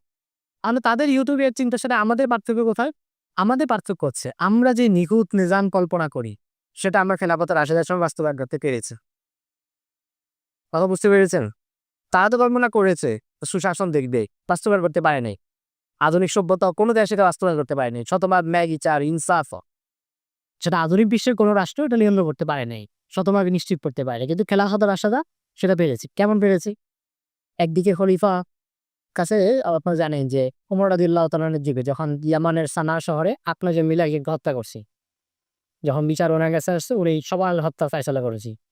তো কেউ কেউ বলেছেন যে একদিকে একজন মারা গেলে এখানে ৮-৯ জন মারা যাবে, রক্তের অনুপাতটা তো বেশি হয়ে যাচ্ছে, একজনের শাস্তি হিসেবে একই জনকে মারা। তো উনি কি বললেন? লাম ইশতারাকা ফিহা আহলু সানা লাকাতালতুহুম জামিআ। যদি এখানে পুরো সানা শহরের সকল মানুষ এই হত্যাকাণ্ডে জড়িত থাকে, আমি সবাইকে হত্যা করব। তো যেই রাষ্ট্রের শাসকের এই নির্দেশনা থাকে সেখানকার জনগণ অপরাধী জড়াতে কতটুকু ভয় পাবে? যেখানে সে জানে যে এটা যদি আমি ১,০০০ মানুষের সাথে মিলেই অপরাধ করি তারপর আমাকে শাস্তি পেতে হবে। আবার খলিফার অবস্থায় কি? লাউ মাতাত শাআতুন আলা শাত্তিল ফুরাতি দাইয়াতান লাযানানতু আন্নাল্লাহ তাআলা সাইলি আনহা ইয়াউমাল কিয়ামা। খলিফা নিজে বলতেছেন যে যদি ফুরাতের তীরে, উনি মদিনায়, ইরাকের ফুরাতের তীরেও কোনো বকরীর ছানা না খেয়ে ক্ষুধার্ত অবস্থায় মারা যায়, আমি আশঙ্কা করি আল্লাহ কিয়ামতের দিন আমাকে এই বিষয়ে জিজ্ঞাসা করবে। তো যেই শাসক এই ভয় পায় যে একটা অনেক দূরে একটা বকরি ছানা ক্ষুধার্ত থাকলে তার দায়িত্ব আমার, তাহলে সেই শাসক কতটা সতর্ক থাকবে? একদিকে জনগণ, তারা কতটা সতর্ক থাকবে অপরাধ করতে। আবার যেই শাসক নিজের উপর আরোপ করতেছেন এটা যে আমার প্রত্যেকটা কাজ আল্লাহর কাছে জবাব দিতে হবে, তিনি কতটা সতর্ক থাকবেন? তো তার মানে হচ্ছে তখন এইটা বাস্তবায়ন করা সম্ভব হয়েছে। দুঃখজনক হলেও সত্য, আমাদের বাংলাদেশে ইসলামপন্থী কোনো দলের বুদ্ধিভিত্তিক উইং এর যারা লিডার, তারা আপনি দেখবেন, আপনি যখন বলবেন যে আমরা ইসলামী শরিয়া কায়েম করতে চাই, তখন তারা বলে কি যে এটা হচ্ছে আপনাদের একটা ইউরোপিয়া, না এটা আপনাদের একটা রূপক, এটা বাস্তবায়ন করা সম্ভব না। আপনারা যেভাবে কল্পনা করেন একটা মহান ব্যবস্থা হবে, বাস্তবতা এটা সম্ভব না। কেন ইসলামী খেলাফত ইউটোপিয়া হবে? ইউটোপিয়া তো ওদের চিন্তা। আমাদের ইসলামী খেলাফত, ইসলামী শরিয়া, সেটা তো বাস্তবায়ন করা হচ্ছে। শুধু খেলাফতের রাশেদার যুগে না, ওমর ইবনে আব্দুল আজিজের যুগে হয়েছে, ইউসুফ বিন তাসফিনের যুগে হয়েছে, বহু জায়গায় শাসনামলে হয়েছে, এক দুজন না তো। কিন্তু আমাদের যারা ইসলামী সিয়াসত করতেছে তারা পর্যন্ত এটা বলতেছে যে আপনাদের এই খেলাফত, আপনাদের নিজাম কায়েমের যে কথা বলছে এটা ইউটোপিয়া। এর কারণ কি? কারণ হচ্ছে দুঃখজনক হলেও সত্য, আমরা যারা ইসলামী সিয়াসত করি আমাদের এখানে বেশিরভাগ আমরা খেলাফতের রাশেদার জীবনকে যেই দৃষ্টিকোণ দিয়ে পাঠ করা সেটা আমরা করি না। আমরা আধুনিক অনেক চিন্তকদের করি। অনেকে গানসি পড়ে, আমাদের এখানে গানসি অনুবাদ হয়েছে। আধুনিক কালে গত ১০০ বছরে যারা রাজনীতি অনেক তত্ত্ব দিয়েছে, থিওরি দিয়েছে, কিন্তু বাস্তব করতে পারে নাই, তাদেরটা আমরা পড়ি। কিন্তু যারা তত্ত্বের সাথে সেটা বাস্তব জীবনে প্রয়োগ করে সালতানাত করে তুলেছেন, বা তত্ত্ব তো দেওয়া সহজ। আমি আপনি যদি বলতে পারি যে আগামীকাল আমার এই থিওরি মানলে কর্নার দেশে সব চেঞ্জ হয়ে যাবে, অনেক বিশ্বাস করে এমন দেয়, কিন্তু এটা বাস্তবায়ন করা হচ্ছে মূল কথা। তো আমরা তাদের লেখা করি যারা তত্ত্ব দিয়েছে বাস্তবায়ন করতে পারে না। নিজের দেশ থেকে, নিজের দেশেই তাদের চিন্তার বারবার উত্থান পতন করছে, নিজের দেশেই ভালো মতো টিকতে পারে নাই, সেটাকে আমরা চূড়ান্ত মনে করছি। আর খেলাফতের আশাতে ইসলামী শরিয়া কথা বললে সেটাকে আমরা বলতেছি ইউটোপিয়া। আমাদের বুদ্ধিভিত্তিক এবং মানসিক দৈন্যতার প্রমাণ। ইসলামী সিয়াসত করে যদি আপনি এই কথা বলেন তাহলে আপনার ইসলামী সিয়াসত করে লাভ কাই? এই কথা তো ওরা বলবে, বামপন্থীরা বলবে, সেকুলাররা বলবে যে আপনাদের এই ইসলামী শরিয়ার চিন্তা এটা হচ্ছে ইউটোপিয়া। এটাই এটা তাহলে এটা এটা আমাদের ইসলামী সিয়াসত করার কেউ কেন বলবে? তারা উঠলে তাহলে আর তাদের ইসলামী সিয়াসতের অধিকার থাকে কিনা? তারা যে আপনার কাছে ইসলাম কায়েমের কথা বলে ভোট চাবে, এই ভোট চাওয়ার অধিকার থাকে কিনা? কোনো অধিকার নেই তো। কারণ কোন ইসলাম কায়েম দেবে? এটি তো ইউটোপিয়া। তো এটা খুব দুঃখজনক ঘটনা, এবং এই দুঃখজনক বাস্তবতা কেন সামনে আসে? কারণ আমরা আমাদের মূলের সাথে যে সম্পর্ক আমাদের থাকা দরকার, আমরা সেটা রাখি না। আমরা ইসলামী রাজনীতি করতে চাই, কিন্তু ইসলামী সিয়াসতটা আমরা বুঝতে চাই না। সিরাত থেকে, খেলাফতের রাশেদা থেকে, এরপরে ইমামরা কি বলেছে ইসলামী সিয়াসতের ক্ষেত্রে? মোতাসান্দি রাহিমাহুল্লাহ, ইমাম মাওয়ার্দি রাহিমাহুল্লাহ, জুয়াইনি রাহিমাহুল্লাহ, নিকটবর্তীতে শাওয়ারিউল্লাহ মুহাদ্দিস দেহলভী রাহিমাহুল্লাহ, ইজালাতুল কাফাতে, উনারা কি বলেছেন সেগুলো নিয়ে আমরা জানি না। আমাদের উদ্ধৃতি রেফারেন্স গত 100 বছরে, 50 বছরে, 20 বছরে ওই মানুষগুলো যারা এই নিজামটা দেখেই নেই, যেই লোক খেলাফত দেখে নেয়, মানে খেলাফতের শাসনামলের ভিতরে বসবাস করে নাই, তার চিন্তা এবং দর্শন আর যে খেলাফতের ভিতরে বসবাস করেছে, শাসনকাল পেয়েছে, তার চিন্তা দর্শন আকাশ পাতাল পার্থক্য হবে। আমরা আমরা তো কোনো নিজাম দেখিই নেই, খেলাফত কেমন হয় এটা আমরা বুঝি না, তাই না? আমরা হয়তো অল্প একটু শুনতেছি, যখন শুনি তখন বুঝি, কিন্তু পুরো নিজামটা তো আমাদের চোখের সামনে আমরা দেখিই নেই। তা আমাদের চিন্তা হবে একরকম, আর যারা খেলাফতের ভিতরে দেখেছেন, ইসলামের শক্তি দেখেছেন, তারা দেখছেন যে রোমান যে কোনো প্রতিনিধি দল আসলেও আব্বাসি খলিফাদের সামনে মাথা মতো করে দাঁড়ায়, যারা ওই সময়কালটা দিচ্ছেন, যারা দেখছেন যে রোমানদের সীমান্তে কোনো মহিলাকে আঘাত করা হয়েছে আর মহিলা বলছে ওয়া মুতাসিমা, এরপরে খলিফা মুতাসিম বিল্লাহ সেনাবাহিনী নিয়ে গিয়ে মহিলাকে উদ্ধার করে আনছে, তো দুইটা কি একরকম? আমরা তো এমন সময় আছি যখন আরব শাসকদের সামনে ইতিহাসের সবচেয়ে বড় গণহত্যাগুলোর একটা হচ্ছে গাজাতে, তাও কারো কোনো সারা শব্দ নাই। তা আমরা সেই সময়ের বাসিন্দা। তো কাজেই আমাদের ওই সময়ে যখন মুসলমানদের শক্তি, প্রতাপ, সার্বভৌমত্বে সবকিছুর যুগ ছিল, সেই সময় যারা লিখেছেন তাদের ওই বিশুদ্ধ চিন্তা থেকে আমাদের নেওয়া উচিত ও সেগুলো পাঠ করা উচিত। আচ্ছা, এই যে আমি আবার আগের কথায় যাই যে এটি কোনো ইউটোপিয়া নয়, এটি আমাদেরটা ইউটোপিয়া নয়, কারণ আমাদেরটা বাস্তবায়ন হয়েছে। এটি ধর্মীয় আদর্শ বাস্তব কর্মপন্থার সুনিপুণ বাস্তবায়ন। তাই আমাদের শাসকদের কিংবা রাজনৈতিক পরিস্থিতিকে আমরা বিবেচনা করি খেলাফত রাশেদার মাপকাঠিতে, পশ্চিমা রাজনীতির মানদণ্ডে নয়। আমরা যখন আমাদের ইতিহাসটাকে দেখি, আমরা কোন দৃষ্টিকোণ থেকে দেখি? আমরা খেলাফত রাশেদার মানদণ্ডে দেখি। যদি এটা না দেখতাম তাহলে আমাদের ইতিহাস দেখার দৃষ্টিভঙ্গি ভিন্ন হতো। একটা উদাহরণ দেই, আমাদের ইতিহাসে সবচেয়ে কুখ্যাত ব্যক্তিদের একজন হচ্ছে হাজ্জাজ বিন ইউসুফ। বহু মানুষকে হত্যা করেছে, ইমাম মুসলিমের বর্ণনা অনুযায়ী 1,20,000 মানুষকে হত্যা করেছে।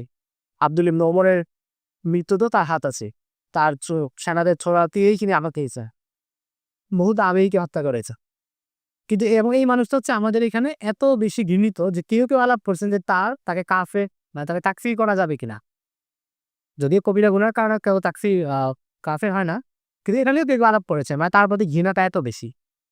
কিন্তু আপনি যদি হাজ্জাজকে পশ্চিমা মানদণ্ডে মাপেন, তাহলে দেখবেন যে হাজ্জাজ অত্যন্ত ভালো একজন শাসক। কারণ হাজ্জাজ কি করেছে? হাজ্জাজ বিভিন্ন মানুষকে হত্যা করার মাধ্যমে নিজের ক্ষমতা মজবুত রাখছে। সে তার রাজত্বকে ভাঙতে দেয়। তার বিরুদ্ধে যারা বিদ্রোহ করেছে, আব্দুর রহমান ইবনে আশআস সহ অন্যরা, এই বিদ্রোহগুলো সফল হলে তো রাজত্ব ভেঙে যেত। হাজ্জাজ সেটা দমন করেছে এবং রাজত্ব একত্রিত রেখেছে, এবং সে তার রাষ্ট্রের সীমানাও বাড়াইছে। পশ্চিমে যে কোনো শাসকের আপনি জীবনী দেখেন, যারা তাদের কাছে শ্রেষ্ঠ শাসক, লেনিনের জীবনী দেখবেন, লাখ লাখ মানুষ সে কমিউনিজম প্রতিষ্ঠার জন্য হত্যা করছে, তারপর সে শ্রেষ্ঠ শাসক। মাও সেতুংয়ের জীবনী দেখেন, চীনে লাখ লাখ কলেজ হত্যা করেছে, স্ট্যালিন লাখ লাখ কলেজ হত্যা করেছে, সাইবেরিয়ার কারাগারে পাঠিয়ে গেছে, নির্মল গণহত্যা আছে তাদের রক্তে, কিন্তু তারপরে তারা শ্রেষ্ঠ শাসক। তো আমাদের হাজ্জাজ তো সেই কাজটাই করেছে, নিজের বিরোধী দলকে দমন করেছে আর সীমান্ত বৃদ্ধি করেছে। কিন্তু তারপরে আমরা হাজ্জাজকে কেন খারাপ বলি? কারণ আমরা খেলাফতে রাশেদার মানদণ্ডে দেখেও। যদি পশ্চিমা মানদণ্ডে দেখেও, কারণ হাজ্জাজ আমাদের এখানে বীর, আব্দুল মালিক ইবনে মারওয়ান আমাদের এখানে বীর, কারণ উনি ক্ষমতা মজবুত রেখেছে। একজন শাসককে আদর্শ শাসক ধরা হয় কখন? তিনি যখন তার রাজত্বটা নিয়ন্ত্রণে রাখতে পারে, তার রাজত্ব কেউ তার কাছ থেকে নিতে পারে না, এবং রাজত্বের সীমানা বাড়া। এই কাজটা আব্দুল মালিক ইবনে মারওয়ান সবচেয়ে বেশি করেছে, হাজ্জাজ বিন ইউসুফ সাকাফি বেশি করেছে। তারপরেও আমরা তাদের সমালোচনা এবং নিন্দা করি কেন? কারণ আমরা এই শাসকদেরকে মাপি খেলাফত রাশেদার বিপরীতে রেখি, পশ্চিমা মানদণ্ডে না। এটা খুব গুরুত্বপূর্ণ জিনিস। 4 নম্বর, খেলাফত রাশেদার মূল সাফল্য, তারা ইনসাফ ও ন্যায় প্রতিষ্ঠা করেছিলেন। আধুনিক শাসন ব্যবস্থা বস্তুবাদী মানদণ্ডে এগিয়ে থাকে, কিন্তু তারা ইনসাফ প্রতিষ্ঠা করতে পারে। খেলাফত রাশেদা কেন শ্রেষ্ঠ শাসন ব্যবস্থা, এটা আমাদের বুঝতে হবে। বা মুসলমানদের এই আলাপগুলো হয় যে মুসলমানদের সোনালী যুগ কোনটা। আপনি দেখবেন যে যারা সেকুলার ওরিয়েন্টালিস্ট, তারা ধরবে যে ইসলামের সোনালী যুগ হচ্ছে আব্বাসী খেলাফত, কারণ তখন বড় বড় ভবন, ইমারত, দালান নির্মাণ হয়েছে, গ্রিকদের জ্ঞান বিজ্ঞান আরবিতবাদ হয়েছে, নতুন নতুন প্রযুক্তি উদ্ভাবন হয়েছে, অনেক বিজ্ঞানীরা গবেষণা করেছে, খাওয়ারিজমি, রাজি, জাহরাবি, জাবির ইবনে হাইয়ান এরা কাজ করেছে। এটা একটা জ্ঞান বিজ্ঞানের যুগ, এটা হচ্ছে সোনালী যুগ। কিন্তু আমাদের দ্বীনি দৃষ্টিকোণ থেকে আমাদের সোনালী যুগ হচ্ছে খায়রুল কুরুনি কারনি সুম্মাল্লাযীনা ইয়ালুনাহুম সুম্মাল্লাযীনা ইয়ালুনাহুম। আমাদের কাছে হচ্ছে শ্রেষ্ঠ যুগের মানদণ্ড এটা এবং খেলাফতের আসে না। এখন আমরা যদি আব্বাসী খেলাফতের বিপরীতে খেলাফতের আশাটাকে দেখি বা মুঘল শাসনের বিপরীতে খেলাফতের আশাটাকে দেখি, ওনারা তো মক্কায় মদিনায় কোনো তাজমহল বানাইতে পারেননি।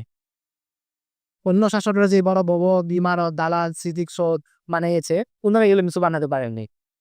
তাহলে তাদের শ্রেষ্ঠত্বটা কোথায়? শ্রেষ্ঠত্বের বিষয় হচ্ছে আসলে শ্রেষ্ঠত্বের মাপকাঠি কি? শ্রেষ্ঠত্বের মাপকাঠি হচ্ছে মানুষের মৌলিক যে অধিকারগুলো আছে এটা নিশ্চিত করা। তার সমাজে ইনসাফ থাকবে, ন্যায় বিচার থাকবে, কোনো অপরাধীর ক্ষেত্রে কে গোলাম আর কে শাসক সেটার কোনো পার্থক্য করা হবে না, এমন ইনসাফ প্রতিষ্ঠা করা হবে। এটা হচ্ছে কোনো সমাজ আদর্শ সমাজ এবং সোনালী সমাজ হওয়ার প্রথম দৃষ্টান্ত। এটা প্রতিষ্ঠা করার পরে এরপর যদি তারা জাগতিক কোনো বস্তুবাদী উন্নয়ন করে আরো ভালো, যদি করতে নাও করে তাও সমস্যা হবে না। যেমন ধরুন আপনি যদি দুইটা সমাজ কল্পনা করেন, একটা সমাজে হচ্ছে আপনি তাঁবুর ভেতরে থাকবে, আপনার এসি থাকবে না, তাঁবুর হারবেন, কিছু কষ্ট হবে, কিন্তু আপনি ইনসাফ পাবে, নিরাপত্তা পাবে, এমন নিরাপত্তা যে আপনার পরিবারের একজন মহিলা লম্বা পথ একা যেতে পারবে, তাকে কেউ ডিস্টার্ব করবে না।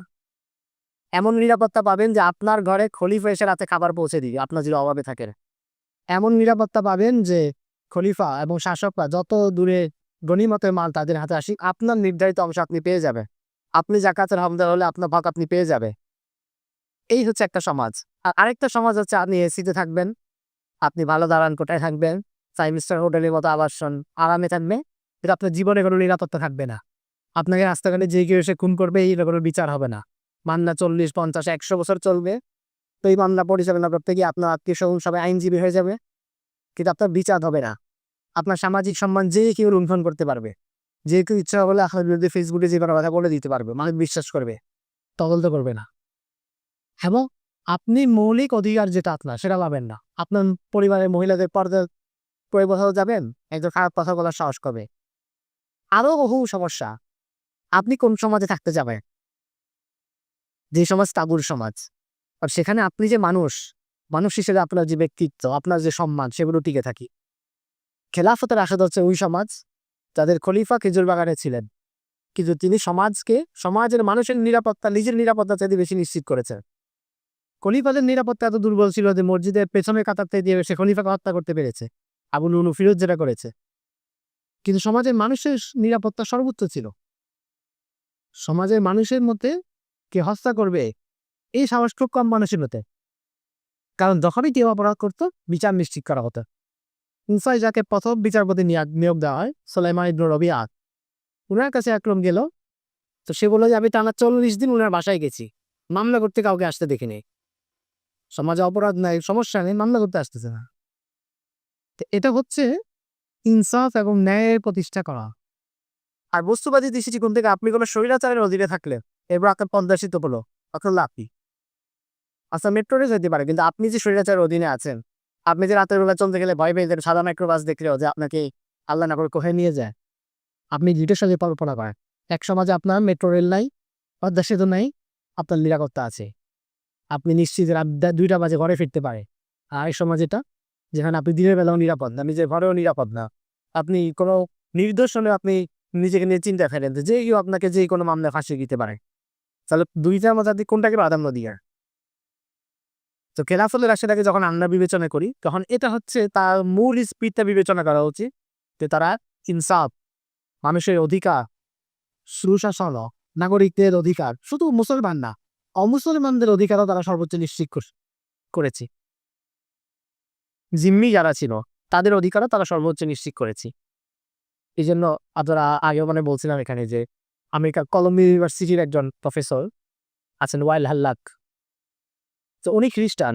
উনি বলেন যে আমি যদি হিজরি প্রথম আধুনিক কালে কোনো শহর, Paris, Washington, Moscow, London, Berlin, সেগুলোয় থাকার চাইতে আমার কাছে হিজরি প্রথম বা দ্বিতীয় শতাব্দীর খেলাফতের রাশেদা উমাইয়া বা আব্বাসী শাসনামলের বাগদাদ, কুফা বা কোনো একটা শহরে থাকা আমার বেশি প্রিয়। বলতে চাইছে খ্রিস্টান, কারণ তার কাছে ইতিহাসটা তো বেশি স্পষ্ট, ইসলামের ইতিহাসের গবেষক। উনি বলেন যে ওখানে আমি যদি জিম্মি হয়ে থাকি আমি আমার সর্বোচ্চ অধিকার পাইতাম। আর এখন যে রাষ্ট্র কাঠামো, এগুলোতে কোনো অমুসলিমেরও অধিকার নাই।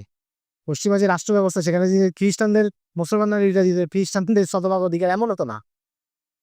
আধুনিক রাষ্ট্র ব্যবস্থায় অল্প কিছু মানুষের অধিকার রক্ষিত হয়, যারা শাসন ক্ষমতার কাছাকাছি থাকে, আর বাকি সবার তাদের কোনো অধিকার থাকে না। ক্ষমতা, অর্থ এগুলো অল্প কিছু জায়গায় এসে পুঞ্জীভূত হয়। ক্ষমতা, চুম্বক যেমন আশপাশে যত লোহা থাকে সব টেনে এক জায়গায় নিয়ে আসে। পুঁজিবাদী অর্থ ব্যবস্থার কাঠামো হচ্ছে এটা, যে আপনার আমার পকেটে যত টাকা আছে সব, যে দেখবেন বাংলাদেশে বেশিরভাগ সম্পদের মালিক অল্প কয়েকটা হাতে গোনা গ্রুপ, অল্প কিছু মানুষের হাতে ক্ষমতার এবং অর্থের সবগুলো একত্রিত হয়।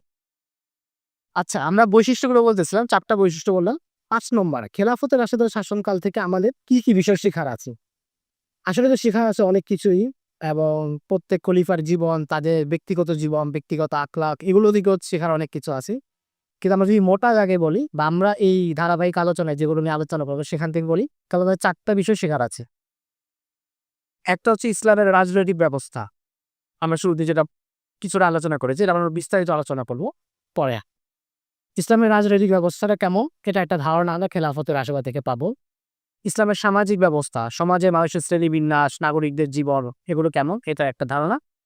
এরপর হচ্ছে ইসলামী রিয়াসত বা ইসলামী সালতানাতের সাথে আন্তর্জাতিক সম্পর্কের কাঠামোটা কি হবে। তারা আপনি একটা সালতানাত বা রিয়াসত শুধু একা থাকে না, তার আশপাশে আরো শক্তি থাকে। তো আন্তর্জাতিক সম্পর্কটা কেমন হয়। এরপর হচ্ছে ইসলামী রিয়াসতে নাগরিকদের নৈতিক অবস্থা, নাগরিকদের নিজেদের অবস্থাটা কি, তাদের আর্থিক সংশোধন, তাদের নৈতিক সংশোধন, সেগুলো কেমন হয়, এটা নিয়ে আমরা শিক্ষা পাই। এই যে 4টা বিষয়, এটা হচ্ছে খেলাফতের রাশেদা থেকে আমাদের শিক্ষণীয়। এই 4টা বিষয় নিয়ে আমরা আগামী পর্বে কথা বলবো ইনশাআল্লাহ। এখন আমরা যেহেতু আমরা ওইটা 4 বিষয়ে খেলাফতের রাশেদার শাসনকে বিশ্লেষণ করব, এখন আমরা এক নজরে খেলাফতের রাশেদার শাসন পাল্টা, অর্থাৎ তাদের শাসনামলে কি কি ঘটনা ঘটছে ধারাবাহিক, তো এই ঘটনাগুলো নিয়ে কিছু কথাবার্তা বলি। খেলাফতের রাশেদার প্রথম খলিফাকে আবু বকর সিদ্দিক রাদিয়াল্লাহু তাআলা। কেন, অনেক কথা আছে, সব কথা তো বলা যাবে না, হ্যাঁ, বলার সুযোগ নেই, আপনারা পড়ে নেবেন। যেমন আবু বকর সিদ্দিক রাদিয়াল্লাহু তাআলার জীবনে যদি আপনি পড়েন, তাহলে একটা বড় প্রশ্ন হচ্ছে সিরাজের যে আপত্তি, যে নবীজি খেলাফত দিয়ে গেছেন আলী রাদিয়াল্লাহু তাআলাকে, কিন্তু আবু বকর এবং উমর রাদিয়াল্লাহু তাআলা নাউজুবিল্লাহ জোর করে নিয়ে নিছেন। তো এটার খণ্ডগুলো জানা থাকা দরকার, এগুলো আলোচনা করা দরকার। তারপর আবু বকর রাদিয়াল্লাহু তাআলা খলিফা কিভাবে হলেন, সকিফা ইবনে সাইদার যে আলোচনা, সেখানে কি কি ঘটেছে এটা বোঝা দরকার। এটা নিয়ে আমরা আগামী পর্বে কথা বলবো। আজকে আমরা আবু বকর রাদিয়াল্লাহু তাআলার সময় মোটা দাগে যে একটা কথা বলি। দেখেন, নবীজি যখন ইন্তেকাল করলেন তখন কি ঘটলো। নবীজি তো ছিলেন মদিনার কেন্দ্রীয় ব্যক্তিত্ব, প্রশাসক এবং সেনাপতি, সবকিছু। এবং অষ্টম হিজরির পর থেকে নবীজি ইন্তেকাল পর্যন্ত এই 2 বছর সময়ে আরবের অনেক গোত্র ইসলাম গ্রহণ করছে, অনেক দূরবর্তী গোত্র। তো এদের সমস্যা হচ্ছে কয়েকটা। একটা হচ্ছে এরা নতুন ইসলাম এনেছে, এবং এরা ইসলাম এনেছে যখন ইসলামকে বিজয়ী দেখেছে, বাধ্য হয়ে, শক্তির প্রভাব দেখে বাধ্য হয়ে ইসলাম গ্রহণ এনেছে অনেকে। তো নবীজি যখন ইন্তেকাল করলেন, এরা যেহেতু দূরে থাকে, আবার এরা লম্বা সহবত পায় নাই। অনেক কাফেলাকে তো আমরা দেখি যে মদিনায় তাদের কাফেলা আসছে, 2 দিন ছিল, নবীজি এসে শিখিয়ে দিয়েছেন, অথবা কোনো সাহাবীকে দায়ী হিসেবে সেখানে পাঠিয়ে দিয়েছেন, তারপরে তাদের মধ্যে কাজ চলেছে। তো নবীজি যখন ইন্তেকাল করলেন, এটা মানব সমাজের একটা স্বাভাবিক বৈশিষ্ট্য। মানুষ শক্তের ভক্ত, নরমের জম। এটা কিন্তু পুরো ইতিহাসের খোলাসা। এই যে কথাটা, শক্তের ভক্ত, নরমের জম। কোনো মাদ্রাসার প্রিন্সিপাল যদি কঠোর হন, মাদ্রাসা ঠিকভাবে চলবে। আর উনি যদি আল্লাহ বেশি দরবেশ টাইপের হন, সবাই স্বৈরাচার হয়ে উঠবে। এই জন্য সবাই স্বৈরাচার হওয়া যেটা, একজন স্বৈরাচার হওয়া ভালো। মানে সে কোনো প্রতিষ্ঠানের প্রিন্সিপাল, মানে আমি এটা কারোর উদ্দেশ্যে না, আর যদি কোনো মতামত, উনি যদি স্বৈরাচার হন, তো বাকিরা তো ভালো থাকবে এবং সবাই দায়িত্ব আদায় করবে। কিন্তু উনি যদি নরম দেন, বাকি সবাই স্বৈরাচার হয়ে উঠবে, কাউকে নিয়ন্ত্রণ করা যাবে না। এটা হচ্ছে নিয়ম। তো পারসিকদের নবীজির ইন্তেকালের পরে আরবের এই গোত্রগুলো তারা দেখলো যে যেই কেন্দ্রীয় নেতা ছিলেন, যার শক্তির কারণে আমরা ভয় পেয়েছি, উনি তো নাই, তাহলে এখন আমাদের সুযোগ। এক গ্রুপ বললো কি, তারা নবুয়তের দাবি শুরু করলো। মুসাইলামাতুল কাযযাব তো নবীজি হায়াতের শেষ দিকে, নবীজি অসুস্থতার সময় থেকেই দাবি শুরু করেছে, প্রতিনিধিও পাঠিয়ে দিয়েছে। আরো অনেকে, আসওয়াদ রাইসি, তুলাইহা, সাজাদ, মালিক বিন নুয়াইরা, এরা নবুয়তের দাবি করেছে বিভিন্ন গোত্রে। কারণ নবী নাই, এখন নবুয়তের দাবি করার সুযোগ, নিজেদের মতো করে কিছু করার সুযোগ। আর আরেক গ্রুপ জাকাত অস্বীকার করলো। তারা বললো কি, যে নবীজির আমলে জাকাত দিয়েছি, এখন আর জাকাত দরকার নাই, এটা আমরা দিব না। এবং এই যে গ্রুপগুলো অনেক বড় গ্রুপ। কারণ আপনারা দেখবেন যে মুসাইলামাতুল কাযযাবের বিরুদ্ধে সর্বশেষ যে লড়াইটা হয়েছে, ইয়ামামার যুদ্ধ, সেখানেও তার সৈন্যবাহিনী ছিল 50,000। অথচ এর আগেও আরো অনেকগুলো লড়াই হয়েছে। এবং মুসাইলামা ভণ্ড নবীদের দমন করার জন্য আবু বকর রাদিয়াল্লাহু তাআলা 11টা সেনাবাহিনী পাঠাইছেন, বড় বড় সেনাবাহিনীর নেতৃত্বে। তো মুসাইলামার কাছে শেষ মুহূর্তে 50,000 সৈন্য ছিল। এটা শুধু বনু হানিফা গোত্রের। অন্যান্য ভণ্ড নবী যারা ছিল তাদের সংখ্যা অনেক ছিল। জাকাত দিতে অস্বীকার করার লোকদেরও প্রচুর সংখ্যা ছিল। এবং আপনি যদি মানচিত্রে দেখেন যে এই গোত্রগুলোর আবাসস্থলটা কোথায়, আপনি দেখবেন কেমন যেন মদিনার বাহির থেকে এরা মদিনাকে ঘিরে রাখছে। আর মদিনার বাইরের অঞ্চলগুলিতে এদের আবাসস্থল। তাহলে এবার আপনি চিন্তা করেন যে আবু বকর রাদিয়াল্লাহু তাআলা যখন ক্ষমতায় বসলেন, উনি কি একটা স্বাভাবিক ক্ষমতা পেয়েছেন নাকি একেবারে বিপদের মুখোমুখি আসছেন? বিপদের মুখোমুখি। আমরা তো যখন পড়ি স্বাভাবিকভাবে মনে করি আবু বকর রাদিয়াল্লাহু তাআলা খলিফা হলেন, মুরতাদদের বিরুদ্ধে সেনাবাহিনী পাঠাইলেন। আসলে এত সহজ না। বরং আরবের সবচেয়ে বড় সৈন্যবাহিনীগুলো তারা তখন প্রস্তুত, এবং কোনো কোনো বর্ণনায় দেখা যাচ্ছে তারা মদিনা আক্রমণেরও চিন্তা করতেছিল। স্বাভাবিক, তারা যখন লড়াই করবে তো লড়াই করলে তো ওই যে ক্ষমতা কেন্দ্রে আসতেই হবে। কোনো ক্ষমতা কেউ দখল করতে পারে না রাজধানী দখলের আগ পর্যন্ত। সিরিয়াতে গত বছর যেটা হলো, অনেক শহর তারা দখল করছে, বাশার আল আসাদের পতন হয়নি, পতন দখল হয়েছে দামেস্কে যখন আসছি। তালেবানরা বহু শহর দখল করছে, কেড়ে নিছে, পতন হয় নাই। কাবুলে যখন ঢুকছে তখন যখন এই মুক্তিযুদ্ধ দেখবে যে ডিসেম্বরের শুরু থেকে যখন ঢাকা যৌথ বাহিনী নিয়ন্ত্রণে আসছে, এরপরে পাকিস্তানি বাহিনী পরাজয় নিশ্চিত হয়েছে। কারণ ক্ষমতার কেন্দ্র এবং রাজধানী এটা সবার আগে। এবং এটা হচ্ছে এমন বাস্তবতা যে কোথাও যদি একটা পবিত্র শহর থাকে, তো পবিত্র শহরে পবিত্রতা এক জায়গায়, কিন্তু রাজনৈতিক গুরুত্বটা পায় রাজধানী। যেমন ধরেন ইরানে যদি কেউ আক্রমণ করে, এই যে ইসরায়েল আক্রমণ করতেছে এখন, তারা আক্রমণ কোথায় করতেছে? তেহরানে। তেহরান হচ্ছে তাদের রাজধানী। কিন্তু শিয়াদের পবিত্র শহর হচ্ছে কুম। কুমি কি আক্রমণ করতেছে? করবে না। কে আল্লাহ না করুক, কে যদি সৌদিতে আক্রমণ করে, সে কি মক্কা মদিনা আক্রমণ করবে? সে করবে রিয়াদে। কারণ ক্ষমতার কেন্দ্র থাকে যেখানে, সেটাকে আগে ধসাই দেওয়া হয়, যেখানে তাদের প্রশাসনিক কাঠামো থাকে, ক্যান্টনমেন্ট থাকে, পুরো রাষ্ট্রকে যেখান থেকে পরিচালনা করা হয়। তো এই যে মুরতাদদের যে বিশাল জামাত, বিশাল দল, তারা হচ্ছে মদিনার চারপাশ থেকে বিদ্রোহ করে ফেলছে এবং এখানে আক্রমণেরও চিন্তা ভাবনা করতেছে। আবু বকর রাদিয়াল্লাহু তাআলা ক্ষমতায় বসলেন ওই সময়। পৃথিবীর স্বাভাবিক নিজাম হচ্ছে যে কোনো শাসক উনি যদি এমন সময় ক্ষমতা নেন যখন রাষ্ট্রটা দুর্বল অবস্থায় ছিল, তারপর উনি অনেক বছর 20, 30, 40 বছর শাসন করে দুর্বল অবস্থাটা কাটান, দুর্বলতাটা দূর করেন, তাহলেও তিনি পৃথিবীর ইতিহাসে শ্রেষ্ঠ শাসকদের মধ্যে চলে আসে। যেমন মাহাতির মোহাম্মদ, উনি যখন মালয়েশিয়া ক্ষমতায় বসছেন তখন মালয়েশিয়ার দারিদ্রতার সূচক অনেক নিচে ছিল, খুবই দরিদ্র এলাকা ছিল। তো উনি করেছেন কি, লম্বা সময় শাসন করে এটাকে ওই জায়গা থেকে তুলে আনছে, অনেকটা আধুনিক বানাইছে। কিন্তু মালয়েশিয়া কি আমেরিকার মতো কোনো সুপার পাওয়ার হয়েছে? রাশিয়ার মতো সুপার পাওয়ার সেগুলো হয়নি। দুর্বল অবস্থা থেকে স্বাভাবিক অবস্থায় আনছেন। অর্থাৎ দুর্বল কেউ যদি 20, 30, 40 বছর শাসন করেও একটা রাষ্ট্রকে দুর্বল অবস্থা থেকে স্বাভাবিক অবস্থা আনতে পারে, তাহলেই তিনি শ্রেষ্ঠ শাসক হওয়ার জন্য এটা যথেষ্ট। আবু বকর রাদিয়াল্লাহু তাআলার ক্ষেত্রে আমরা কি দেখি, তিনি যখন ক্ষমতায় বসছেন তখন ইসলামী রিয়াসত দুর্বল অবস্থায়, কিন্তু উনি এই দুর্বল অবস্থা থেকে পথের হচ্ছে এদিকে দমন করছেন। মুরতাদদেরকে দমন করেছেন, জাকাত অস্বীকারীদেরকে দমন করেছেন। সাহাবায়ে কেরাম নিষেধ করছেন। ওনারা বলছেন যে প্রথমে আমরা মুরতাদদের বিরুদ্ধে লড়াই করি। এবং নবীজির শেষ ওসিয়ত কিন্তু ছিল উসামা ইবনে যায়েদের বাহিনীকে পাঠানো রোমানদের বিরুদ্ধে লড়াই করতে। সাহাবীরা বলেছেন যে এখন রোমানদের বিরুদ্ধে লড়াইয়ের দরকার নেই, কারণ এখন রাজধানী তো আক্রান্তের ভয় মদিনাতে, আমরা এদের বিরুদ্ধে লড়াই করি, এরপর ওসামার বাহিনীকে বাড়াত। আবু বকর রাদিয়াল্লাহু তাআলা বলছে যে না, নবীজির শেষ কথা এটা হচ্ছে নস, এখানে ইজতিহাদ চলবে না, নবীজির আদেশ ছিল। এই জন্য তিনি সেই বাহিনীকেও পাঠাইছে। মানে একসাথে কয়টা কাজ করছেন, রোমানদের সাথে লড়াইটি শুরু করলেন যারা সুপার পাওয়ার, আবার একই সাথে এই মুরতাদ আঞ্চলিক যারা ছিল সবাইকে দমন করেছেন। এবং সহজ ছিল না, 11টা সেনাবাহিনী পাঠাই দিয়েছে খালিদ ইবনুল ওয়ালিদের নেতৃত্বে, এবং অন্যান্য ইয়াস বিন গনাম আল ফিহরির নেতৃত্বে আরো বড় বড় সেনাপতিরা। তো এদেরকে পাঠানোর পরে নিজেদেরকে দমন করলেন, তাহলে রাষ্ট্রের নিরাপত্তাটা স্বাভাবিক হলো, অর্থাৎ দুর্বল অবস্থা থেকে স্বাভাবিক অবস্থা আছে। কে বললে কি করলেন? মুসান্নেদুল হারেসা ইরাক থেকে এসে ওনাকে বললেন যে আমাদের অঞ্চলে পারস্যের ইরানিয়ান লোকেরা, তারা হচ্ছে আরবের বিভিন্ন গোত্রকে উস্কানি দিচ্ছে বিদ্রোহ করার জন্য।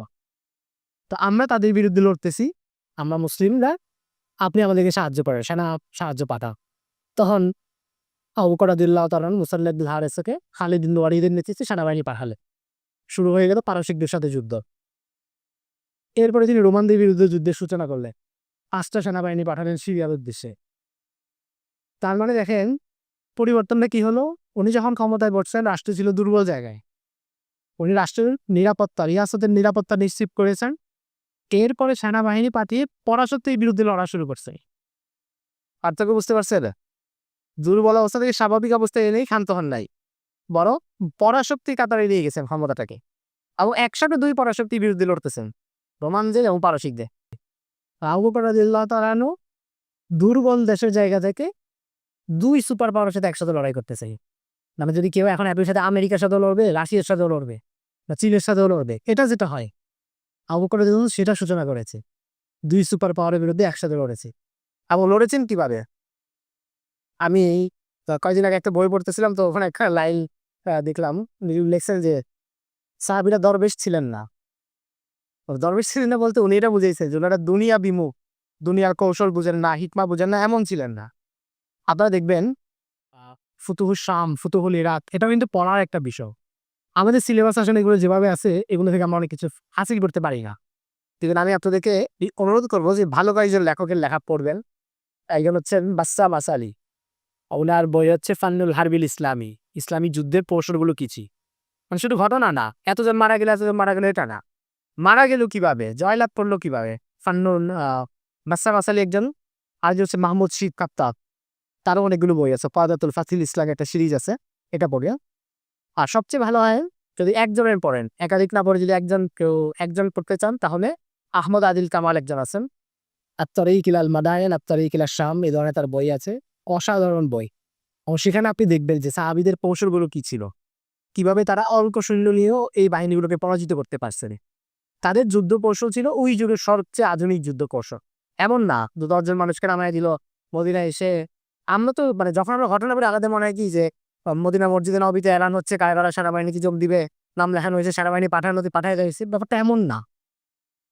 আবু বকর রাদিয়াল্লাহু তাআলা যখন সেনাবাহিনী পাঠাইছেন হিরাকলের উদ্দেশ্যে, হিরাক্লিয়াসের বাহিনীর বিরুদ্ধে, উনি করেছেন কি 5টা বাহিনী পাঠাইছে। আমর ইবনুল আস, আবু উবাইদা ইবনুল জাররাহ, খালিদ ইবনুল ওয়ালিদ এবং অন্যদের নেতৃত্বে 5টা বাহিনী পাঠানোর উদ্দেশ্য কি ছিল? যে 5 বাহিনী 5 দিকে আক্রমণ করবে, এবং রোমানদের যে বাহিনী এটা 5 ভাগে আলাদা দমন করতে গিয়ে তাদের শক্তি ক্ষয় হয়ে যাবে। এটা ছিল ওনার কৌশল। কিন্তু হিরাকল এটা বুঝতে পেরে সেই করছে কি, সে পুরো বাহিনী রাজধানীতে আছে হিলসে, দামেস্কে। পুরো বাহিনী রেখে ছোট্ট একটা বাহিনী পাঠিয়েছে আমর ইবনুল আসম মোকাবেলা করার জন্য। আর পুরোটা এক জায়গায় আছে। এখন মুসলমানরা তো যেহেতু আসছে, তাদের কোনো আর্মি বাধা দেয় নাই, তারা বিভিন্ন শহর জয় করছে। কিন্তু জয় করার পরে হিরাক্কল হচ্ছে পিছন দিক থেকে তাদেরকে ঘিরে ফেলার চেষ্টা করছে। তখন আবার তাদের এই শহর ছেড়ে চলে যেতে হয়েছে। কিছু না করে দেখবেন যে বিভিন্ন ঘটনা আছে না, যে মুসলমানরা কোনো এলাকা থেকে জিজিয়া নিছে, পরে আবার জিজিয়া ফেরত দিয়ে চলে আসছে। তো এই ঘটনাগুলো হচ্ছে ওই সময়ে হিরাক্কল প্রথমে শহর জয় করতে দিছে, কিন্তু এরপরে মুসলমানরা যখন শহরে প্রবেশ করছে, সে বাইরে থেকে ঘেরাও করতে গেছে, তখন মুসলমানরা দেখছে যে না, টিকে থাকা যাবে না, আবার চলে আসতে হবে। তো তারা জিজিয়া ফেরত দিয়ে আবার বেড়ে চলে আসছে। এই জন্য শাম যায় কিছুটা সময় বেশি লাগছে। কিন্তু এরপরেও হিরাক্কলের এই কৌশলের পরেও লাভ হয়নি। কারণ খালিদ ইবনুল ওয়ালিদ রাদিয়াল্লাহু তাআলা আনহু উনি মরুভূমির এমন একটা জায়গা দিয়ে বাহিনী নিয়ে গেছেন যেটা তাদের চিন্তায় ছিল না। দুর্গম এলাকা, তারা ভাবছে যে এই অঞ্চল দিয়ে আসবে না। তিনি দ্রুত ওই জায়গা দিয়ে নিয়ে 4 বাহিনীকে একত্র করে ফেলছেন। আর বাস রাতারাতি দামেস্কের পতন ঘটে গেছে, এরপর অন্যান্য এলাকার পতন ঘটছে। এবং আপনি যদি দেখেন যে একই সময় বড় বড় যুদ্ধগুলো হচ্ছে, আপনি দেখবেন যে 14 হিজরিতে দামেস্ক জয় হচ্ছে, 16 হিজরিতে বাইতুল মাকদিস জয় হচ্ছে, এবং 21 হিজরিতে মিশর জয় হচ্ছে। সবগুলো কিন্তু বড় বড় ফ্রন্ট, বড় বড় জায়গা। আবার যদি এইদিকে তাকান, দেখবেন 16 হিজরিতে মাদায়েন জয় হচ্ছে, মানে পারসিকদের দিকে। 19 হিজরিতে নিহাওয়ান্দ জয় হচ্ছে। নিহাওয়ান্দ হচ্ছে সর্বশেষ লড়াই, যেটাকে ফাক্কুল ফুতুহ বলে, সর্বশেষ বিজয়। একই সাথে দুইটা ফ্রন্টে বড় বড় যুদ্ধগুলো লড়াই করতেছেন, অথচ সৈন্য সংখ্যা এদের এক গ্রুপের যা মুসলমানদের টোটালও তা না, কিন্তু দুই বাহিনীকে তারা পর্যদস্ত করেছে। এটা আমাদের মানে খুব গভীরভাবে পড়া উচিত, এই কৌশলগুলো বোঝা। এবং অবশ্যই যুদ্ধে আল্লাহর নুসরত ছিল, কারামত ছিল, কিন্তু আল্লাহর নুসরত কোনো অযোগ্য মানুষের উপর আসে না। এটা হচ্ছে বড় শর্ত। আল্লাহর নুসরত আসার জন্য যে যোগ্য হতে হয়, সেই যোগ্যতা সাহাবায়ে কেরাম ছিলেন। কেমন যোগ্য ছিলেন সেটা আমাদের পড়া উচিত। আচ্ছা, আমরা আবু বকর রাদিয়াল্লাহু তাআলা সম্পর্কে অল্প কিছু বললাম। আচ্ছা, ওনার সময় একটা বড় ঘটনা, রোমান ও পারসিকদের বিরুদ্ধে লড়াইয়ের সূচনা করেন। ইয়ামামার যুদ্ধের পর তিনি যায়েদ বিন সাবিতকে কোরআনকারী সংকলনের নির্দেশ দেন। এটা একটা বড় ঘটনা, আপনারা জানেন যে তিনি যায়েদ বিন সাবিত রাদিয়াল্লাহু তাআলা আনহুকে কোরআনের একটা কপি তৈরি করতে বলেন, বিবি জনের কাছে ছিল, সেখান থেকে নিয়ে। উমর রাদিয়াল্লাহু তাআলা আনহুর শাসনকাল, রোমান ও পারসিকদের দম্ভ চূর্ণ করে শাসন ব্যবস্থায় নতুন কাঠামো গড়ে তোলে, দিওয়ান প্রতিষ্ঠা হয়। এখানে দিয়াল লেখা আছে, এটা দিওয়ান হবে। নানা স্থানে দায়ী ও প্রশাসকদের নিয়োগ দেওয়া হয়। যেহেতু তখন ইসলামী রিয়াসতের সীমানা বাড়তেছে, তো যখন কোনো কিছু রাজর বড় বাড়ে, তখন বিভাগও বাড়ে। একটা নুরানি মাদ্রাসায় যতগুলো বিভাগ, এটা দাউরা হাদিস মাদ্রাসার বিভাগ আরো বড় হয়, নতুন নতুন। নুরানি মাদ্রাসায় একজনই নাজেমে তালিমাত, একজনই মতামি। বড় মাদ্রাসায় নাজেমে তালিমাতের আবার সহকারী নাজেমে তালিমাত লাগে, কারণ কাঠামো বড় হচ্ছে, বিভাগ লাগে। তো ওমর রাদিয়াল্লাহু তাআলার সময় যে শাসন ব্যবস্থাটা বড় হচ্ছিল, তাই বিভাগও দরকার হচ্ছিল। উনি নতুন নতুন দিওয়ান প্রতিষ্ঠা করেন, যেগুলো এখন আধুনিক যুগের ভাষায় প্রশাসনিক মন্ত্রণালয় বলতে পারি। দিওয়ান, এটা আমরা আলাপ করবো। এরপর এখানে একটা গুরুত্বপূর্ণ লাইন, ভূমিকম্প, মহামারী ও দুর্ভিক্ষের ফলে নতুন নতুন ইস্তেহাদের প্রয়োজন হয়। ওমর রাদিয়াল্লাহু তাআলার শাসনামলে প্রাকৃতিক অনেকগুলো দুর্যোগ ঘটেছে, দুর্ভিক্ষ দেখা গেছে, খাবার নাই, ভূমিকম্প হয়েছে, প্লেগের প্রাদুর্ভাব হয়েছে, মহামারী। এই সময় চুরির শাস্তি, কোয়ারেন্টাইন ইত্যাদি বিষয়ে নতুন বিবেচনা সামনে আসে। সাপোজ জানেন ওমর রাদিয়াল্লাহু তাআলা কিন্তু কিছুদিনের জন্য হদ মওকুফ করেছিলেন চুরির শাস্তি দুর্ভিক্ষের সময়। কারণ বলছেন যে কেউ যদি খাবারই না পায়, সে যদি কিছু কেড়ে নেয়, এই মুহূর্তে আপাতত এই দুর্ভিক্ষ চলাকালীন এই শাস্তি দেওয়া হবে না। এগুলো কিন্তু তার ইজতিহাদ। তাহলে এই ইজতিহাদ থেকে আপনার শাসন ব্যবস্থায় নেওয়ার কিছু আছে কিনা? আছে। আর কিভাবে আছে সেগুলো তো ফিকহের কিতাবে উসুল আছে, জাওয়াবেত আছে, কাওয়ায়েদ আছে। কিন্তু ওমর রাদিয়াল্লাহু তাআলা আনহু তিনি হচ্ছে ইজতিহাদগুলো করে। তবে কোয়ারেন্টাইন করোনার সময় আমরা যেটা দেখলাম, কেউ বের হবে না, কেউ ঢুকবে না। উনি কিন্তু অনেকগুলো শহর এমন লক করে দিছিলেন, সিরিয়ার এবং ফিলিস্তিনের, যেখানে যেখানে প্লেগ মহামারী দেখা গেছে, ওমর রাদিয়াল্লাহু তাআলা আনহু শহর লক করে দিয়েছেন, কেউ বের হবে না, কেউ আসবে না। তো এই যে মানুষের যাতায়াত রুদ্ধ করে দেওয়া, লক করে দেওয়া, এই ইজতিহাদগুলো কখন আসছে? তার শাসনামলে। তিনি প্রশাসনিক কাজের সুবিধার্থে হিজরি সাল প্রবর্তন করে। এই সাল দেখি সূচনাতে উনি প্রথম কাঠামোবদ্ধভাবে রাষ্ট্রীয় নিয়ম নীতির মধ্যে এটা প্রবর্তন করে। নাগরিকদের তালিকা করা হয়। উমর রাদিয়াল্লাহু তাআলা তো আসলে ইসলামী ইতিহাস হচ্ছেন ব্যতিক্রম ব্যক্তিত্ব, এবং তিনি যখন ইসলাম গ্রহণ করেছেন সেটাও মুসলমানদের জন্য শক্তি ছিল। আব্দুল্লাহ ইবনে মাসউদের থেকে একটা বর্ণনা আছে, মাজমুউজ জাওয়াদ সহ অনেক জায়গায় বিখ্যাত বর্ণনা, কানা ইসলাম ওয়ামান ফাতহান, উমরের ইসলামটা হচ্ছে একটা বিজয়। ওয়া কানাত হিজরাতুহু নুসরান ওয়া কানাত ইমারাতুহু রাহমাতান। তার শাসন ব্যবস্থা রহমত, তার হিজরতটা হচ্ছে নুসরত। কারণ কি, মুসলমানরা এরা আজ পর্যন্ত প্রকাশ্যে বাইতুল্লাহ নামাজ পড়তে পারতেছিলেন না, সেটা ওমর রাদিয়াল্লাহু তাআলা ইসলাম গ্রহণের পরে তারা সেটা পেরেছে। তো এই যে ওমর রাদিয়াল্লাহু তাআলার যে ইসলামকে শক্তি যোগানা, যখন ইসলাম গ্রহণ করেছেন তখনও, আবার রাজত্ব যখন পেয়েছেন তখনও। সহিহ বুখারীতে একটা বর্ণনা আছে, নবীজি বলেন যে নবীজি স্বপ্নে দেখেছেন তিনি একটা কূপের পাশে আছেন, তো পাশে বালতি থেকে তিনি কিছু পানি তুলেছেন। এরপর আবু বকর রাদিয়াল্লাহু তাআলা আসলেন, তিনি একবার 2 বালতি তুললেন।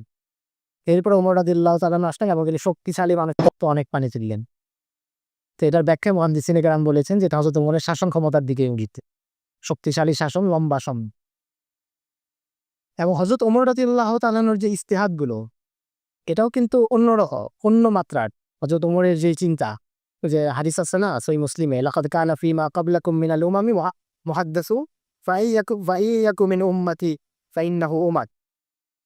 এর পূর্ববর্তী নবীর কওমে উম্মতের মধ্যে অনেক মুহাদ্দিস মানুষ আসতো, যাদের কাছে ইলহাম আসে। এই উম্মতের মধ্যে সেই মানুষ হচ্ছেন হযরত ওমর। আপনারা জানেন যে বহু আয়াত ওনার আয়াত এবং হাদিস জারুদ্দিন সবি তারিকুল ফুলাহাতে বলছেন 17 জায়গা বা 21 জায়গা হযরত ওমরের ইচ্ছা অনুযায়ী অবতীর্ণ হয়েছে, এগুলো আপনারা জানেন। তো উনি নাগরিকদের তালিকা করেন, যা সেনা সংগ্রহ এবং ভাতা বন্টনের সুবিধা দেয়। যে আদমশুমারি কেটাকে উনি করে, সব নাগরিকের ডাটা ওনার কাছে ছিল, কে কোন পেশায় সব জানতেন। এদেরকে ভাতা দেওয়া, রাষ্ট্রীয় ভাতা দেওয়া, জাকাত দেওয়া, গনিমতের মালের বন্টন করা, বিন্যাসটা সহজ হতো, সবার ডাটা ওনার কাছে ছিল। তিনি নিজে দুনিয়া ভূমি বিমুখ ছিলেন, সেনাদের মাঝে এটি ধরে রাখতে চাচ্ছিলেন।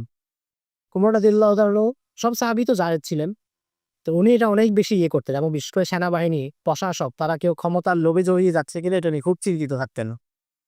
এই আশঙ্কায় জালুলার যুদ্ধের পর সেনাদের অগ্রযাত্রা বন্ধ করে দেন। এটা বড় যুদ্ধ হয়েছিল, এই যুদ্ধের পরে উনি থামাইয়া দিয়েছেন যে না, আর অগ্রসর হওয়া দরকার নাই।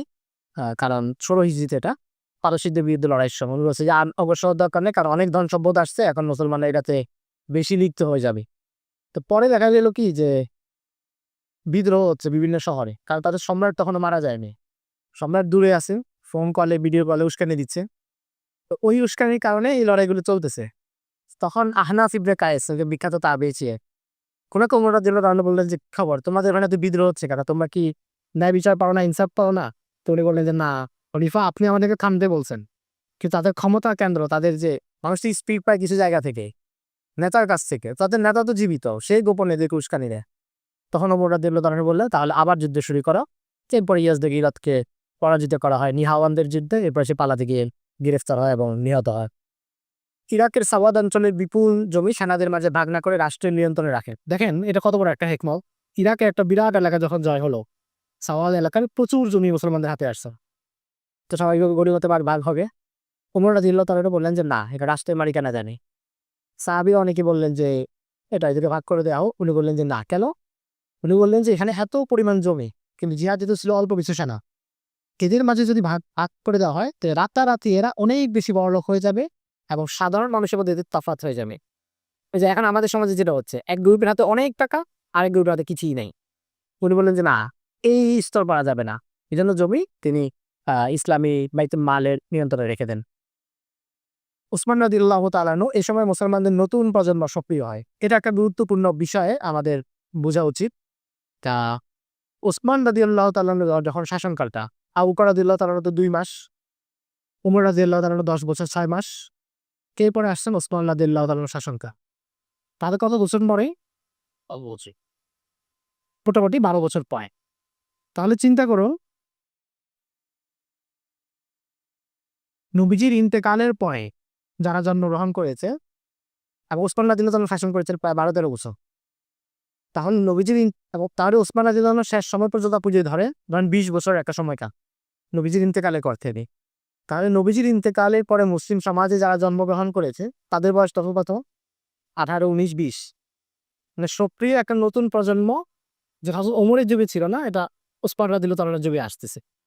এবং এই প্রজন্ম হচ্ছে যে, যেহেতু অনেক জায়গায় ইসলাম বিস্তৃত হয়েছে, অনেক জায়গায় অমুসলিম আহলি কিতাবের মহিলাদেরকে বিয়ে করা হয়েছে, দাসী বা বাদী হয়ে আসছে তাদেরকে বিয়ে করা হয়েছে, রোমান নারীরা ছিল, পারসিক নারীরা ছিল, তাদের গর্ভে অনেকে জন্ম হয়েছে।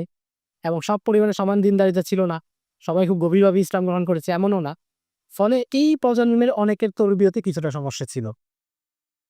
এটা একটা গুরুত্বপূর্ণ জিনিস। এটা হলে আপনি তাহলে মুশাজারাতে সাহাবার পেছনে যারা জড়িত তাদের ব্যাকগ্রাউন্ডটা বুঝতে পারবেন, দেশের নতুন প্রজন্ম।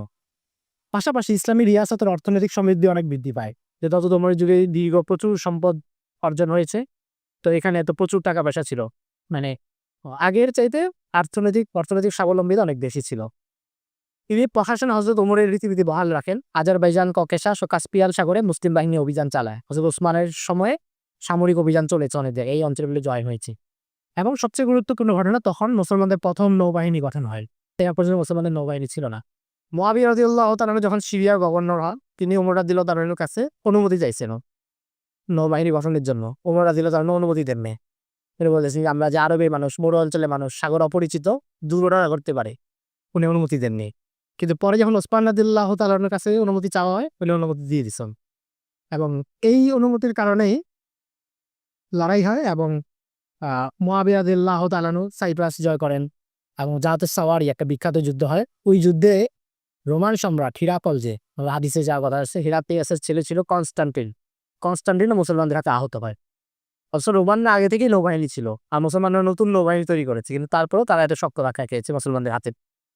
হযরত ওসমান রাদিয়াল্লাহু তাআলা যায়েদ বিন সাবিতের কপি থেকে একাধিক অনুলিপি প্রস্তুত করেন। এটা আপনারা জানেন, যখন আরবিদের এবং আজমিদের পাঠের মধ্যে কিছু পার্থক্য হয়ে গেল, তখন পুরো সিদ্ধান্তের কারণে ওসমান রাদিয়াল্লাহু তাআলা সিদ্ধান্ত নিলেন যে আবু বকর রাদিয়াল্লাহু তাআলা যে কপিটা তৈরি করেছিলেন যায়েদ বিন সাবিতের মাধ্যমে, সেটা সামনে রেখে একাধিক কপি তৈরি করে বিভিন্ন এলাকায় পাঠিয়ে দেওয়া, আর এর আগ পর্যন্ত যত কপি আছে সেগুলো একত্র করে পুড়িয়ে দেওয়া। এবং এটা সাহাবায়ে কেরামের সর্বসম্মতিক্রমে ইজমা আকারে সিদ্ধান্ত হয়েছিল। পরে যখন মুশাজারাতে সাহাবায়ে বাগাওয়াত হয়েছে, তখন সাহাবাইরা ওনার উপর অপবাদ দিছে যে আপনি কোরআন পড়াইছেন। কিন্তু তখন আলী রাদিয়াল্লাহু তাআলা সবাই বলছে যে আমাদের মাশওয়ারাতে এই কাজ করেছেন, যেন বিশৃঙ্খলা না হয়, একটা কপির অনুসরণ না। আলী রাদিয়াল্লাহু তাআলার শাসনকাল বাগী ও খারিজিদের বিরুদ্ধে লড়াই করে। এই বিষয়ে ফিকহি সিদ্ধান্তগুলো তার কর্মপন্থার উপর নির্ভর করে আর হবেন করা। আমরা একটু আগে যেটা বললাম, ইবনে তাইমিয়া রাহিমাহুল্লাহ বলেন যে তার বিচারিক ফায়সালা থেকে প্রায় ৪,০০০ মাসালা পাওয়া গেছে। মানে বিচার ব্যবস্থায় প্রায় ৪,০০০ মাসালা এমন, যেটা আলী রাদিয়াল্লাহু তাআলা যখন কুফায় তার দারুল খিলাফা ছিল, সেখানে তিনি যে সিদ্ধান্তগুলো দিয়েছেন সেখান থেকে আসছে। এরপর একটা কথা, এটা হচ্ছে আমাদের বর্তমান সময়ের কারণে লেখা। তিনি আগের ৩ খলিফাকে স্বীকৃতি দেন এবং তাদের গালমন্দকারীদের শাস্তি দেয়। যারা শিয়া এবং নিজেদেরকে আলী রাদিয়াল্লাহু তাআলা আনহুর মহব্বতের মানুষ বলে প্রমাণ করে আগের ৩ খলিফাকে গালি দেয়, তাদের জানা উচিত যে আলী রাদিয়াল্লাহু তাআলা আনহু আগের ৩ খলিফার বায়াত ছিলেন, তাদেরকে সম্মান করতে হলে এবং তার সামনে কেউ ওই ৩ খলিফাকে গালি দিলে তিনি তাদের শাস্তি দিয়েছি। একাধিক বর্ণনায় আছে। মোটা দাগে এই হচ্ছে ৪ জন খলিফার সময়কাল। এরপরে আছেন হাসান রাদিয়াল্লাহু তাআলা আনহু। উনি ৬ মাস শাসন করেছিলেন। কোনটা নিয়ে কেউ ইখতিলাফ করেছেন, কেউ বলেছে এটা খেলাফতের রাশেদার মধ্যেই ধরা। যেহেতু আল খিলাফাতু সালাসুনা সানা যে হাদিস আছে সেটার মধ্যে সাহাবায় ধরলে ৩০ বছর হয়। আবার কেউ প্রভাবের দৃষ্টিকোণ থেকে বিচার করে এটাকে বাদ দেখেছে। প্রভাবের দৃষ্টিকোণ থেকে কি ১ নম্বর হচ্ছে হযরত হাসানের যে শাসনকাল এটা অনেক বড় ছিল না, ৬ মাস। আবার এর মধ্যে বড় কোনো ঘটনাও ঘটে নাই। আগে খলিফাদের সময় তাদের নিয়ন্ত্রণে বড় ঘটনা ঘটছে। হাসান রাদিয়াল্লাহু তাআলার সময় এমন কিছু ঘটে নাই। আবার উনার বায়াতটা হচ্ছে কুফায়, মদিনায় না। আবার অনেক সাহাবী বায়াত ছিল না। যেটা আগের খলিফাদের শাসনামলে ছিল। অনেক সাহাবী তখনও জীবিত ছিলেন। ৪০ হিজরি ঘটনা। তো এই সবগুলো বিবেচনা করে কেউ এটাকে বাইরে রাখেন। আর যেহেতু অনেক বড় গুরুত্বপূর্ণ ঘটনা নাই, তো কাজে আলোচনারও খুব বেশি জায়গা নেই। তো আমরা মোটা দাগে আজকে যে আলোচনাগুলো করলাম, একটা আলোচনা হচ্ছে খেলাফতের রাশেদার কিছু বৈশিষ্ট্য আমরা বলার চেষ্টা করছি আমাদের মতো করে। আর এরপরে হচ্ছে আমরা এক নজরে খেলাফতের রাশেদার গুরুত্বপূর্ণ ঘটনাগুলো বলছি। কিন্তু এগুলো হচ্ছে শিরোনাম। আপনারা দেখছেন যেগুলো প্রত্যেকটা আমরা শিরোনাম বলছি। ভিতরে যাওয়া হয়নি। ভিতরে যাবো আমরা ইনশাআল্লাহ আগামী ২ পর্বে। এবং এই যে আমরা যে ৪ টা বিষয় বলছি যে খেলাফতের রাশেদার শাসনকাল থেকে আমাদের শিখার, একটা হচ্ছে ইসলামের রাজনৈতিক ব্যবস্থা, এটা কাঠামোটা কেমন? ইসলামের সামাজিক ব্যবস্থা, ইসলামী রিয়াসতের আন্তর্জাতিক সম্পর্কের কাঠামো এবং ইসলামী রিয়াসতের নাগরিকদের নৈতিক অবস্থা। এগুলো নিয়ে আমরা বাকি ২ পর্বে আলোচনা করব ইনশাআল্লাহ। আশা করি আমরা শেষ পর্যন্ত আলোচনাটা কিছুটা হক আদায় করতে পারবো। আল্লাহ রাব্বুল আলামিন যেন আমাদেরকে তৌফিক দেন এবং সবাইকে সুস্থ রাখেন এবং আলোচনা করার তৌফিক দান করেন। আসসালামু আলাইকুম ওয়া রাহমাতুল্লাহ।